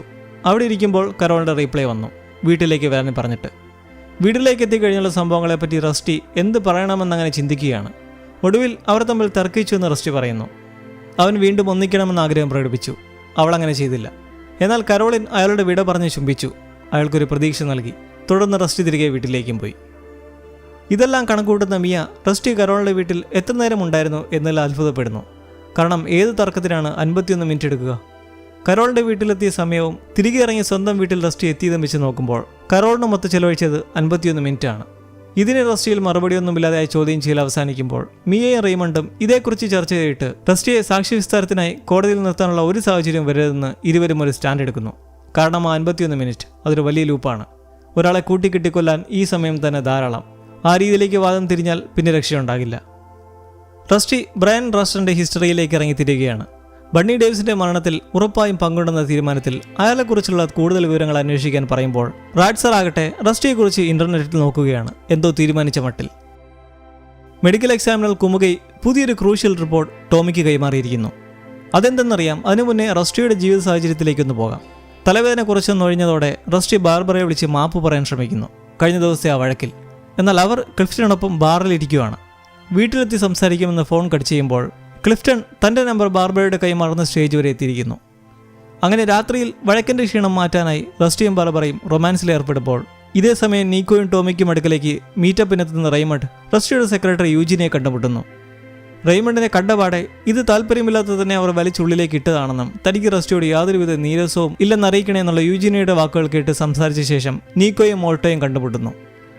അവർ ഈ കേസ് പരമാവധി മോശമായി കെട്ടിച്ചമയ്ക്കിന്റെ എതിർപ്പിലുള്ള ചൂടൻ സംഭാഷണങ്ങൾക്ക് പുറമെ ആ ചെയ്തു കൂട്ടുന്ന അനീതിക്കെതിരെ ജഡ്ജിക്ക് ഒരു അപേക്ഷ നൽകാൻ പോവുകയാണെന്നെല്ലാം പറഞ്ഞു നിൽക്കുമ്പോൾ നീക്കോ ഒരു ഫയൽ എടുത്ത് റെയ്മണ്ടിന്റെ അടുക്കലേക്ക് ഇട്ടുകൊടുക്കുകയാണ്. മുൻപ് കുമുകൈ ടോമിക്ക് കൊടുത്തേ കണ്ട ആ റിപ്പോർട്ട്. അത് വായിച്ച് റെയ്മണ്ട് ആകെ ഷോക്ക്ഡായി നിൽക്കുമ്പോൾ ബാർബറയും റസ്റ്റിയും കുറെ കാലത്തിന് ശേഷമുള്ള തങ്ങളുടെ റൊമാൻസിന്റെ ഒരു പ്രസന്നതയിൽ പൂളിനടുക്കലിരുന്ന് സംസാരിക്കുകയാണ്. അങ്ങനെ പതിയെ സംസാരം കലോളിന്റെ അഫെയറിലേക്ക് എത്തി. ഇതെല്ലാം തങ്ങളുടെ ബന്ധം ഒലിഞ്ഞിട്ടില്ലെന്ന് പരസ്പരം തെളിയിക്കുന്നത് പോലെയാണെന്ന് സംസാരിച്ചിരിക്കുമ്പോൾ റസ്റ്റിക്ക് റെയ്മണ്ടിന്റെ കോൾ വരുന്നു. വീട്ടിലേക്ക് കയറി ഫോൺ അറ്റൻഡ് ചെയ്യുമ്പോൾ റെയ്മണ്ടിന് പറയാനുള്ള ഷോക്കിംഗ് വാർത്ത എന്തെന്നാൽ കരോളിന്റെ വിരൽ നഖങ്ങൾക്കിടയിൽ റസ്റ്റിയുടെ DNA അടങ്ങിയ അംശം കണ്ടെത്തിയിരിക്കുന്നു. റസ്റ്റിയും ഇത് കേട്ട് ഷോക്ക്ഡായി. കരോളിൻ അന്ന് തന്നെ നഖം വെച്ച് പോറിയിട്ടില്ലെന്നും ഇതവർ മെഡിക്കൽ എക്സാമിനറുമായി ചേർന്ന് കെട്ടിച്ചമയ്ക്കുന്നതാണെന്നും പൊട്ടിത്തെറിക്കുന്ന നേരം ജെയ്ഡൻ വെപ്രാളത്തിൽ ഉറച്ചു വിളിക്കുകയാണ്. വീട്ടുവാതിൽ ആരോ ശക്തമായി ആഞ്ഞുമുട്ടുകയാണ്. എല്ലാവരും ആകെ പരിഭ്രാന്തിയിൽ നിൽക്കുമ്പോൾ ഫോൺ സംഭാഷണത്തിൽ നിൽപ്പുള്ള റസ്റ്റി എത്തി പുറത്തേക്ക് നോക്കി പോലീസിനെ വിളിക്കാൻ പറയുന്നു. അത് ബ്രയൻ റാഡ്സറാണ്. വളരെ പരുഷമായി തന്നെ നിന്ന് കഥകളടിക്കുന്നത് വഴി മുൻപ് വീട്ടിലെത്തി കുടുംബത്തിൽ കയറി കളിച്ചതിന്റെ ചുരുക്കെന്ന് കണ്ട് പോകാൻ മുന്നറിയിപ്പ് നൽകിയിട്ടും പോകാത്തതെ തുടർന്ന് കഥ തുറന്ന് റസ്റ്റി നേരെ ചാടി വീണ് റാഡ്സറെ മർദ്ദിക്കുന്നു. ഞെട്ടലോടെ അത് കണ്ടു നിൽക്കുന്ന ജെയ്ഡനിലും കൂട്ടരിലും സംഭവബഹുലമായി ഈ എപ്പിസോഡിനൊരു അന്ത്യമാവുകയാണ്. കലോളിന്റെ നഖത്തിൽ നിന്നും റസ്റ്റിയുടെ DNA കിട്ടിയതോടെ ഇനി റസ്റ്റിയുടെ വിധി ജയിലിലേക്കോ? ജെയ്ഡൻ ബാർബറ കയ്യിൽ. സകലരും നടക്കുന്നതെന്തെന്ന് പിടികിട്ടാതെ പരിഭ്രാന്തിയിൽ. റാഡ്സറുടെ സീമൻ സാമ്പിൾ ബണ്ണി ഡേവിസ് കേസിൽ ഒരു മറിഞ്ഞു കടന്നിരുന്ന തെളിവാണെന്നും ആ കേസിലെ പോലെ തന്നെയാണ് കരോളിൻ കൊല്ലപ്പെട്ടതെന്നുമൊക്കെ കുടുംബത്തോട് പറഞ്ഞ് താൻ മുമ്പ് വീട്ടിൽ പോയി റാഡ്സറെ കണ്ട് സംസാരിച്ച കാര്യങ്ങളെല്ലാം വ്യക്തമാക്കുന്നു. അതിന്റെ ചുരുക്കിലായിരിക്കണം എത്തിയിട്ടുള്ളതെന്ന് പറഞ്ഞ് മനസ്സിലാക്കുന്നെങ്കിലും ബ്രയൻ റാഡ്സറെ അങ്ങനെ മോശമായി ആക്രമിച്ചതിന് ബാർബറ റസ്റ്റിയെ കുറ്റപ്പെടുത്തുന്നു. മറ്റൊരിടത്ത് ടോമി മോൾട്ടോയോട് തന്നെ സാക്ഷിയായി വിളിക്കുന്നത് എന്തുകൊണ്ടാണെന്ന് യൂജീനിയെ എത്തി ചോദിക്കുകയാണ് നമ്മുടെ റസ്റ്റിയുടെ സെക്രട്ടറി. യൂജീനി എത്തുന്നതിന് മുൻപാകട്ടെ ടോമി മൈക്കിൾ എടുത്ത ഫോട്ടോസിലിടുമെന്ന് പരുതുകയായിരുന്നു. കയ്യിൽ സൈക്കിളുമായി പാസ് ചെയ്യുന്ന ഫോട്ടോ അയാളും നോട്ട് ചെയ്യുന്നുണ്ട്. എന്നാൽ കരോളിന്റെ ഫോട്ടോസ് എന്തോ ഒരു നഷ്ടബോധ രീതിയിൽ നോക്കിയിരിക്കെ യൂജീനി അവിടേക്ക് എത്തി അങ്ങനെ ചോദിക്കുമ്പോൾ നിങ്ങൾ എന്ത് പറഞ്ഞാലും അത് സത്യം മാത്രമേ ആകാവുള്ളൂ എന്ന് ടോമിയും. റസ്റ്റിയുമായി അവർക്ക് എന്തെങ്കിലും തരത്തിലുള്ള അടുത്ത ബന്ധങ്ങളുണ്ടോ എന്ന് ടോമി ചോദിച്ചു വരുമ്പോൾ ലോറൈൻ ദേഷ്യത്തോടെ അത് നിഷേധിക്കുന്നു. കേസ് ഏറ്റെടുത്തതിൽ പിന്നെ ഉറക്കം നഷ്ടപ്പെട്ട റെയ്മണ്ടിന് മറ്റൊരു ദുസ്വപ്നം ഉണ്ടാവുകയാണ്. ഇത്തവണ കുറച്ച് ഭീകരമാം രീതിയിൽ കേസ് പഠിച്ചുകൊണ്ടിരിക്കുമ്പോൾ പൊടുന്നതിനെ തല പൊട്ടിത്തെറിച്ച് ചിന്നിച്ചിതറുന്നതിനുള്ള ഒരു ഡാർക്ക് നൈറ്റ്മെയർ. ഭാര്യ ലൊറൈനോട് ഇതേപ്പറ്റി സംസാരിക്കുമ്പോൾ അവർ വീണ്ടും റെയ്മണ്ടിനോട് ഓവറായി ഇൻവോൾവ് ആവാതിരിക്കാൻ നിർദ്ദേശിക്കുന്നു. അതേസമയം ബ്രയൻ റാഡ്സറിനെ ഹാർഷായ രീതിയിൽ പിന്തുടരുന്നത് ഒരു മോശം തീരുമാനമായി പോയോ എന്ന് റസ്റ്റി സംശയിക്കുകയാണ്. തഞ്ചത്തിൽ മെരുക്കിയെടുക്കാതെ ആവശ്യമില്ലാതെ അയാളുടെ സമാധാനം കളഞ്ഞു എന്നൊരു ചിന്ത. അങ്ങനെയിരിക്കെ റാഡ്സറെ ഒന്ന് വിസിറ്റ് ചെയ്യാൻ പോകുന്ന റസ്റ്റി അയാൾ അയാളുടെ ഭാര്യയുമായി അവരുടെ കാറിൽ അങ്ങോട്ടോ പോകുന്നതായി കാണുന്നതിന് പിറകെ അവരുടെ വീട്ടിലേക്ക് പമ്മി പതുങ്ങി നടന്നു കയറാൻ ശ്രമിക്കുന്നു. നിർഭാഗ്യവശാൽ ബ്രയാൻ തിരിച്ചെത്തി റസ്റ്റിയെ പിടികൂടുന്നു. മുമ്പത്തെ ആ സിറ്റുവേഷനിൽ ക്ഷമ ചോദിച്ച് ഒന്ന് സംസാരിക്കാൻ റസ്റ്റി റാഡ്സറോട് അഭ്യർത്ഥിക്കുന്നെങ്കിലും അയാൾ സമ്മതിക്കുന്നില്ല. ജയിലിന് പുറത്ത് ആരെങ്കിലും നിയമിച്ച് ലിയാം റെയ്നോൾഡ്സിനെ കരോളിനെ കൊല്ലാൻ കഴിയുമെന്ന് റസ്റ്റി റെയ്മണ്ടിനെയും മിയയെയും ബോധ്യപ്പെടുത്താൻ ശ്രമിക്കുകയാണ്. ബണ്ണി ഡേവിസ് കേസിൽ ഒരുപക്ഷെ റെയ്നോൾഡ്സും റാഡ്സറും കണക്റ്റഡ് ആയിരിക്കുമെന്ന് പറഞ്ഞുകൊണ്ട്. എന്നാൽ ഈ രണ്ട് അഡ്വക്കേറ്റ്സും തങ്ങളുടെ പ്രതിരോധത്തിന് ഇതൊരു നല്ല മാർഗ്ഗമാണെന്ന് കരുതുന്നില്ലെന്ന് പ്രകടിപ്പിക്കുന്നെങ്കിലും അടുത്ത ദിവസം തന്നെ റാഡ്സർ മൂവരുടെയും അടുക്കലേക്ക് ഒരു സംസാരത്തിന് വരാമെന്ന് ഏറ്റതായി റസ്റ്റി വെളിപ്പെടുത്തുന്നു. വീട്ടിൽ ജെയ്ഡൻ ബാർബറയോട് ചോദിക്കുകയാണ് അച്ഛനാണോ ശരിക്കും കരോളിനെ കൊന്നതെന്ന്. അച്ഛൻ ഇതിൻ്റെ പിറകെ വെറി പിടിച്ച് നടക്കുന്നുണ്ടെങ്കിലും ആ മനുഷ്യൻ ഒരിക്കലും അങ്ങനെ ചെയ്യില്ലെന്ന് ബാർബറ ആശ്വസിപ്പിക്കുന്നതിന് പിറകെയായി അച്ഛനുമായി ജെയ്ഡ് സംസാരിക്കുകയാണ്. കഴിഞ്ഞ രാത്രി ഉണ്ടായി ഞെട്ടിക്കുന്ന സംഭവങ്ങളെക്കുറിച്ചെല്ലാം. നിങ്ങളെല്ലാം സംരക്ഷിക്കുക എന്നതെൻ്റെ കർത്തവ്യമാണെന്നും തൻ്റെ കാര്യമോർത്ത് വിഷമിക്കേണ്ടെന്നും പറഞ്ഞ് റസ്റ്റിയും മകളെ ആലിംഗനം ചെയ്ത് ആശ്വസിപ്പിക്കുന്നു. ടോമി കരോളിനുമായിട്ടുള്ള ചില സന്ദർഭങ്ങൾ ഓർമ്മിക്കുകയാണ്. തന്നോടൊപ്പം പ്രവർത്തിക്കാൻ ആഗ്രഹമില്ലാത്തതെക്കുറിച്ചുള്ള പരിഭവം ടോമി കരോളിന് പങ്കുവച്ചൊരു സന്ദർഭം. അങ്ങനെ കരുതരുതെന്നും റസ്റ്റിയെ തൻ്റെ ചീഫ് ഡെപ്യൂട്ടിയെ നിയമിക്കുന്നത് കരിയറിലുണ്ടായ ഉയർച്ചകളെ വെച്ച് മാത്രമാണെന്നെല്ലാം കരോളിൽ നിന്ന് സ്നേഹത്തോടെ ടോമിയെ ധരിപ്പിച്ചെങ്കിലും അയാൾക്ക് ഇക്കാര്യം പേഴ്സണലി ഫീലായ ഒന്ന് തന്നെയായിരുന്നു. അങ്ങനെ ലേറ്റ് വർക്കിൽ മയങ്ങിപ്പോകുന്ന ടോമിക്കടുക്കലേക്ക് എത്തി നീക്കോ കാര്യങ്ങളൊക്കെ തിരക്കി ലയം റെയ്നോൾഡ്സിന്റെ ചുറ്റുപാടിനെക്കുറിച്ചും അയാളുടെ ആംഗിളിൽ നിന്ന് കേസിലേക്ക് വരാവുന്ന സാധ്യതകളെക്കുറിച്ചൊക്കെ ഒന്ന് തിരക്കുകയാണ്. ലയം റെയ്നോൾഡ്സ് തടവിലാണ്, അതുകൊണ്ട് അങ്ങോട്ടേക്ക് തിരിയേണ്ട കാര്യമില്ല, അതൊരു ഡെഡ് എൻഡ് ആണ് എന്ന് ടോമി ക്ലാരിറ്റി കൊടുക്കുന്നു. ബാർബറ പുതിയ ശീലമായ ബാറിൽ വീണ്ടും എത്തി 2 അടിക്കുന്നു. എന്നാൽ ഇത്തവണ അവിടെ കാണാനില്ലാതെ ക്ലിഫ്റ്റനെ ഫോണിൽ വിളിക്കുകയാണ്, വേണോ വേണ്ടോ എന്ന് പല പ്രാവശ്യം ആലോചിച്ചുകൊണ്ട്. തുടർന്ന് അവർ ഉടുത്തൊരുങ്ങി പ്രസന്നയായി ക്ലിഫ്റ്റന്റെ വീട്ടിലേക്ക് എത്തുകയാണ്. അവിടെ അയാൾ നിർമ്മിച്ചിട്ടുള്ള ഒരു സ്പെഷ്യൽ ആർട്ടിസ്റ്റിക് ലൈറ്റ് റൂമിൽ നിന്ന് ഇരുവരും ചുംബിക്കുന്നു. റസ്റ്റി, റെയ്മണ്ട്, മിയ എന്നിവരെ കാണാൻ ബ്രയൻ റാറ്റ്സർ വന്നിരിക്കുകയാണ്. ഭാര്യയുമായുള്ള അകൽച്ച മൂലം താൻ വേശികളെ സമീപിക്കാറുണ്ടെന്നും അങ്ങനെ സമീപിച്ചവരോടാണ് ബണ്ണി ഡേവിസ് എന്നും റാറ്റ്സർ പരിചയമുള്ളതായി അറിയിക്കുമ്പോൾ മിയ അയാൾക്ക് മുന്നിലേക്ക് ലിയാം റെയ്നോൾഡ്സിന്റെ ഒരു ഫോട്ടോ കാണിക്കുന്നെങ്കിലും അയാൾ തിരിച്ചറിയാത്തതിനെ തുടർന്ന് ആ വഴിയും ഏകദേശം അടഞ്ഞിരിക്കുന്നു. കേസിന്റെ പുരോഗതിയെക്കുറിച്ചറിയാൻ കോടതിക്ക് പുറത്തു നിൽപ്പുള്ള മാധ്യമങ്ങൾ പുറത്തേക്ക് വരുന്ന ടോമിയെ കണ്ട് ചെന്ന് പൊതിയുമ്പോൾ അയാൾ ഒരു പ്രസ്താവന നടത്തുകയാണ്. പല വലിയ വലിയ കുറ്റകൃത്യങ്ങളും ചെയ്ത പ്രമുഖർ പുഷ്പം പോലെ രക്ഷപ്പെട്ട് ഈ രാജ്യത്ത് തന്നെ നെഞ്ചും പിരിച്ച് നടക്കുന്നത് നമ്മൾ കാണുന്നുണ്ട്, അവരുടെ ശക്തിയും ഇൻഫ്ലുവൻസും ഉപയോഗിച്ച്. എന്നാൽ ഇനി അങ്ങനെയല്ല, തെറ്റ് ചെയ്ത് ആരായാലും ശിക്ഷിക്കപ്പെടുന്ന ഒരു കാലമാണ് വരാൻ പോകുന്നത്. എന്നാൽ ടോമിയുടെ എങ്ങും തൊടാത്ത ഈ പ്രസ്താവനയുടെ ഉദ്ദേശം എന്തായിരുന്നെന്ന് നീരസപ്പെടുന്ന നീക്കോയോട് എപ്പോഴും തന്നെ മോശമായി കാണാതെ തന്നിൽ വിശ്വസിക്കുകയാണ് ആദ്യം വേണ്ടതെന്നും ഇത് കേസിൽ വരാൻ പോകുന്ന വിധികർത്താക്കളുടെ മനസ്സിൽ താൻ ഒരു പൊതുബോധം ഉൾക്കൊണ്ട് നല്ലതിനെ പ്രവർത്തിക്കുന്നവനാണെന്ന് ഒരു അനുകമ്പ ഉണ്ടാക്കാനാണ് ശ്രമിക്കുന്നതെന്നും ടോമി പറയുന്നു. ഒരു നല്ല സ്നേഹം തുളുമ്പുന്ന പ്രഭാത സമയം കുടുംബവുമൊത്ത് ചെലവഴിച്ച് പുറത്തേക്കിറങ്ങുന്ന റസ്റ്റി കാണുന്നത് മുമ്പിലെ ട്രാഷിലിട്ടിരിക്കുന്ന കൈലിൻ്റെ സൈക്കിൾ. അതെന്തിനാ അവിടെ കൊണ്ടിട്ടു? റസ്റ്റി തിരികെ വീട്ടിലേക്ക് കയറി ബാർബറയോട് ഇത് ചോദിക്കുമ്പോൾ ആരാണത് ചെയ്യുന്നത് തനിക്കറിയില്ല. അതല്ലെങ്കിൽ തന്നെയും കേടായി ഉപയോഗശൂന്യമായിരുന്നു എന്ന് പറയുന്ന കയ്യിലാണ് അപ്പോൾ സൈക്കിൾ കുപ്പയിൽ കൊണ്ടിട്ടെന്ന് മനസ്സിലാക്കി റസ്റ്റി അധികമൊന്നും സംസാരിക്കാതെ ശരിയെന്ന് പറഞ്ഞ് പുറത്തു വന്ന സൈക്കിൾ എടുത്ത് ഡിക്കിയിലേക്ക് എടുത്തു വയ്ക്കുന്നു. കയ്യിലിന് മേലുള്ള സംശയങ്ങൾ വീണ്ടും പൊട്ടിമുളയ്ക്കാൻ ഇതുതന്നെ ധാരാളം.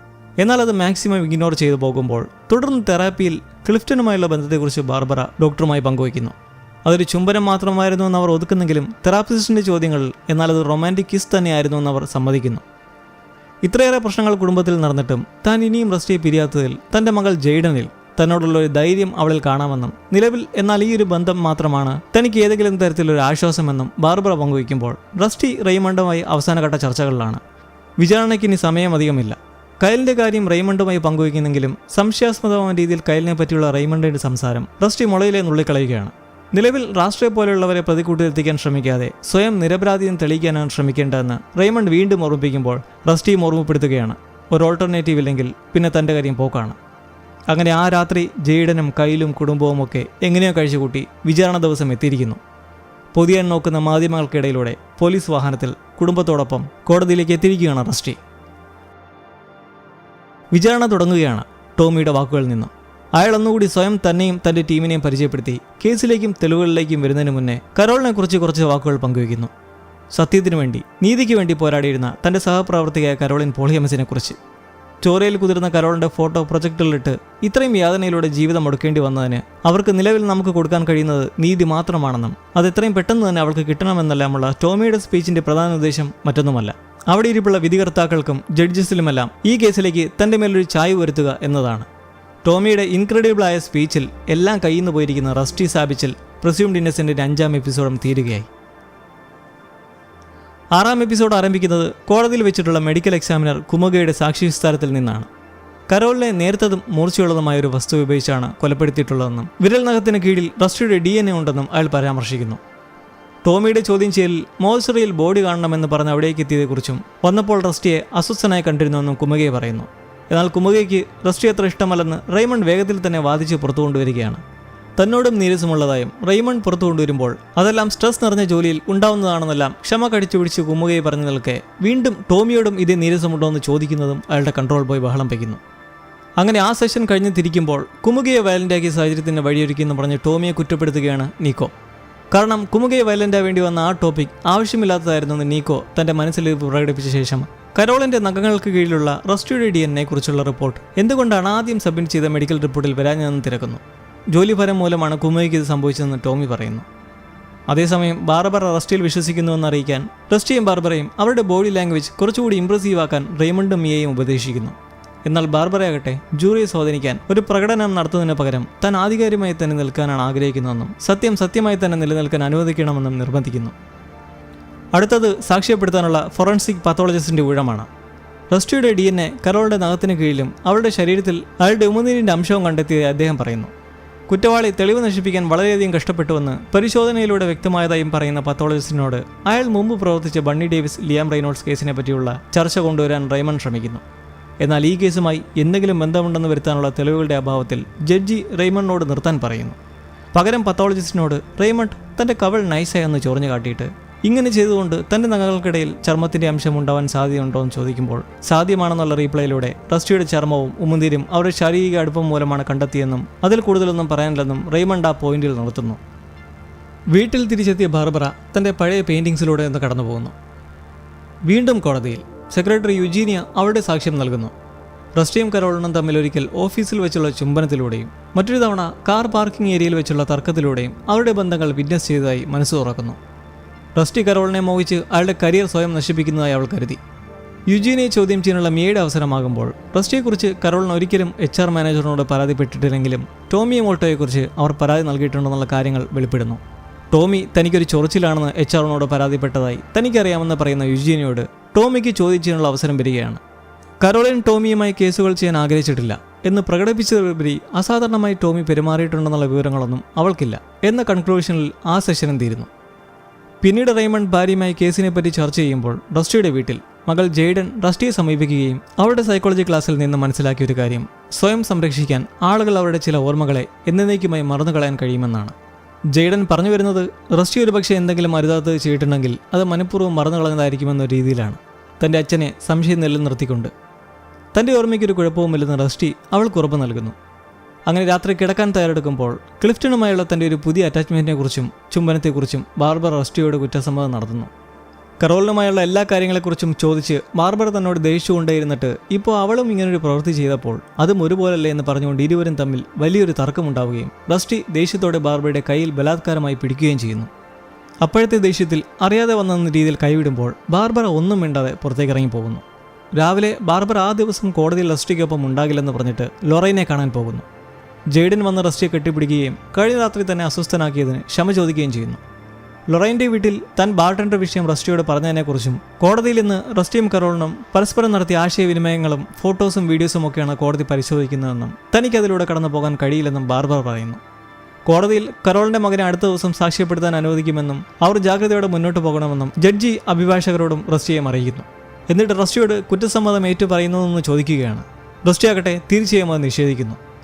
വീട്ടിൽ തിരിച്ചെത്തിയ റസ്റ്റി ജെയ്ഡൻ സോഫയിൽ കിടന്നുറങ്ങുന്നത് കണ്ട് ഒരു പുതപ്പെടുത്ത് ചൂടിക്കുന്ന നേരം ബാർബറ അടുത്ത് വരികയും കുട്ടികൾ ചെറുതായിരിക്കുമ്പോൾ അവരുറങ്ങുമ്പോൾ അവർക്ക് ധൈര്യത്തിനായി ഇരുവരും ഉറങ്ങാതിരുന്നതിനെക്കുറിച്ചൊക്കെ പങ്കുവച്ച് ഇരുവരും പതിയെ വീണ്ടും സോഫ്റ്റ് ആവുന്നു. അപ്പോൾ കോടതിയിൽ ഇനി മൈക്കിളിൻ്റെ ഊഴമാണ്. കരോളിന് തൻ്റെ ജീവിതത്തിൽ മൈക്കിളിനോട് വലിയ താല്പര്യമൊന്നുമില്ലായിരുന്നു. എന്നാൽ അമ്മയോട് നല്ല ദേഷ്യമുണ്ടെങ്കിലും പിരിയാനുള്ളൊരു മനസ്സവനില്ല. തന്നെ വേണ്ടാത്ത ജീവിതത്തിൽ അവർക്ക് പിന്നെ എന്താണ് വേണ്ടതെന്നറിയാൻ മാസം തോറും 1-2 തവണ അച്ഛൻ്റെ വീട്ടിൽ നിന്നും രാത്രി കരോളിൻ്റെ വീടിൻ്റെ പരിസരത്തെത്തി ഒളിഞ്ഞിരുന്ന് വീക്ഷിക്കും. റസ്റ്റിയെ അവിടെ പലപ്പോഴും കാണുകയും ചെയ്യുന്നതായി അവൻ പറയുന്നു. മൈക്കിളിൻ്റെ ഫോട്ടോകളിലൂടെയും വീഡിയോകളിലൂടെയും റസ്റ്റിയുമായുള്ള കൂടിക്കാഴ്ചകളിലൂടെയും ടോമി മൈക്കിളിനെ കൊണ്ടുപോകുന്നു. ജോലിസ്ഥലത്ത് ഒരു പുരുഷനെ തനിക്ക് ഭയമാണെന്ന് കരോളിൻ പറഞ്ഞതായി അവൻ കോടതിയിൽ പറയുന്നു. അങ്ങനെ റെയ്മണ്ട് മൈക്കിളിനെ ചോദ്യം ചെയ്യാൻ തുടങ്ങുകയാണ്. ചോദ്യം ചെയ്തു തുടങ്ങുന്നതും അയാൾ പെട്ടെന്നൊന്ന് സ്തബ്ധനായി നിന്ന ശേഷം നിലം പതിക്കുന്നു. ഇത് കണ്ട് ടോമി ഞെട്ടി എണീക്കുന്നതും റസ്റ്റി ഇവിടെ എത്തി അബോധാവസ്ഥയിൽ കിടപ്പുള്ള റെയ്മണ്ടിൻ്റെ ടൈയും ഷർട്ടുമൊക്കെ ലൂസാക്കി CPR നൽകുകയാണ്. നീക്കോ ഉടൻ തന്നെ ഫോണിൽ എമർജൻസി നമ്പറിലേക്ക് വിളിക്കുമ്പോൾ അവിടെ ബാർബറയോടൊപ്പം ഇരിപ്പുള്ള റെയ്മണ്ടിന്റെ ഭാര്യ ലൊറൈൻ സെക്യൂരിറ്റീസിനോട് താൻ അദ്ദേഹത്തിന്റെ വൈഫാണെന്ന് പറഞ്ഞ് ഉള്ളിലേക്ക് കടന്ന ശേഷം റെയ്മണ്ടിന്റെ അടുക്കലേക്ക് എത്തുന്നു. തിടുക്കത്തിൽ AED ഡിവൈസ് കൊണ്ടുവന്ന് പ്രയോഗിക്കുന്നു. എല്ലാവരും മന്ദിച്ചു നിന്ന് നോക്കുകയാണ്. റെയ്മണ്ടിന് അനക്കമില്ല. തികച്ചും അപ്രതീക്ഷിതമായ ഈ സന്ദർഭത്തിൽ 6ാം എപ്പിസോഡും തീരുന്നു.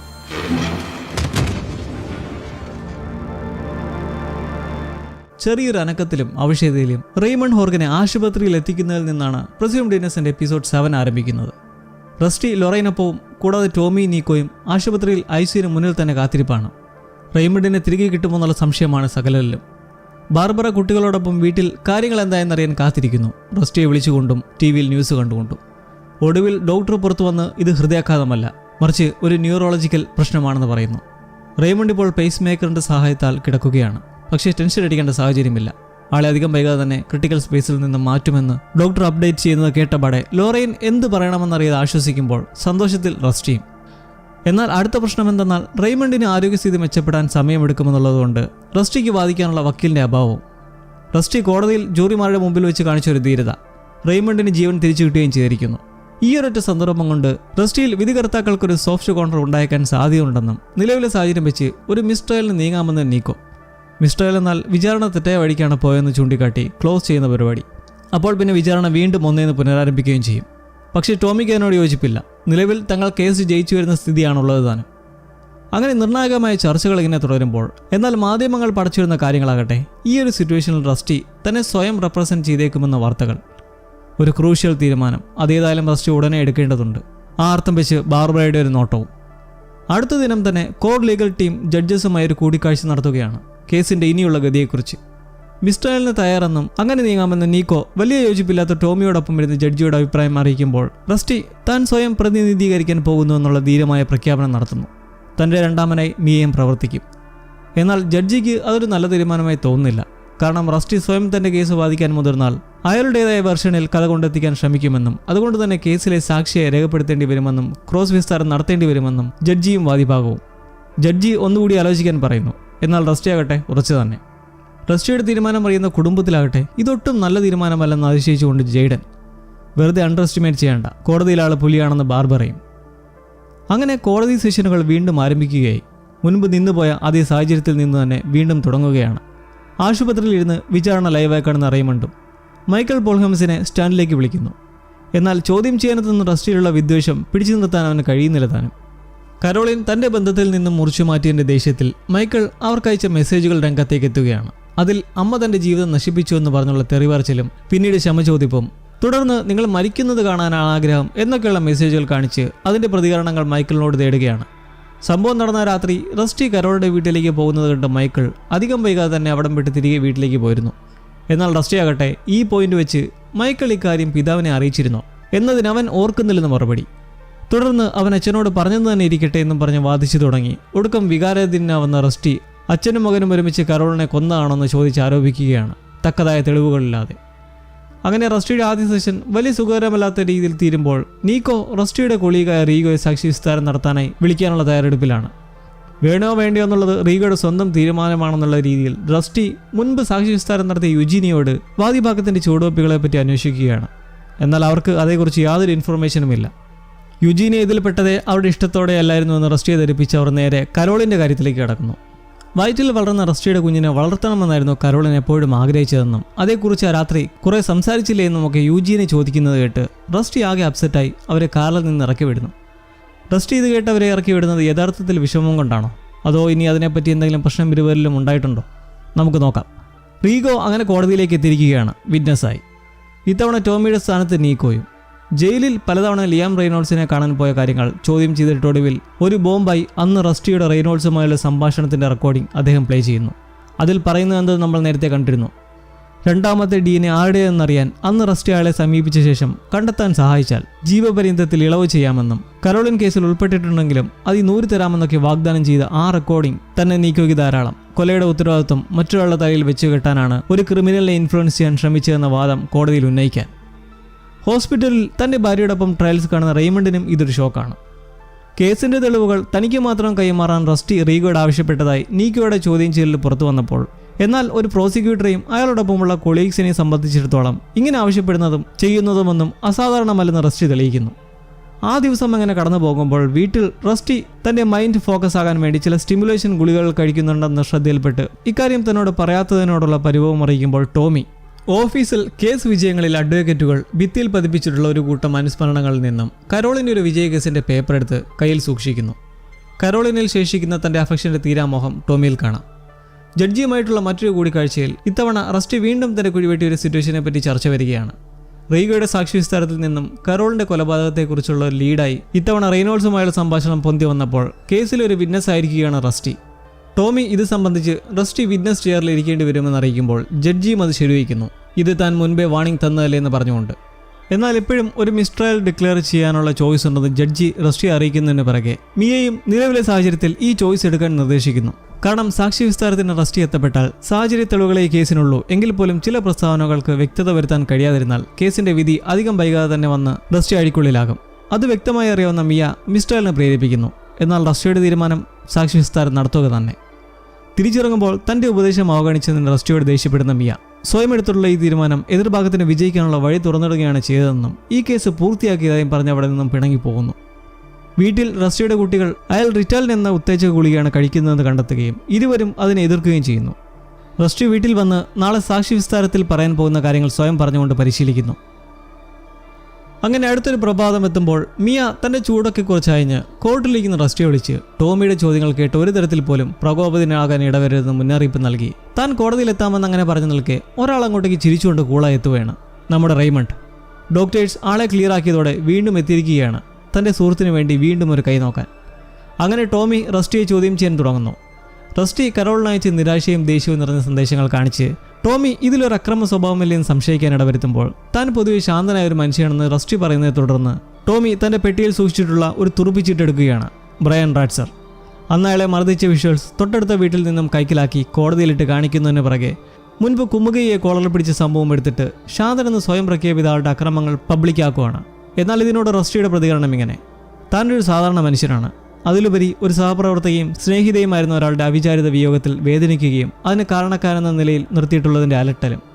അങ്ങനെ ഒരു മാനസികാവസ്ഥയിൽ നിൽക്കുമ്പോൾ വീട്ടിൽ അതിക്രമിച്ചു കിടക്കാൻ ശ്രമിക്കുന്ന ഒരാളിൽ നിന്നും കുടുംബത്തെ രക്ഷിക്കാൻ ആ സിറ്റുവേഷനിൽ പെട്ടെന്ന് തന്നെ ഭാവം മാറിപ്പോകുന്ന ഒരു സാധാരണ മനുഷ്യനാണ്.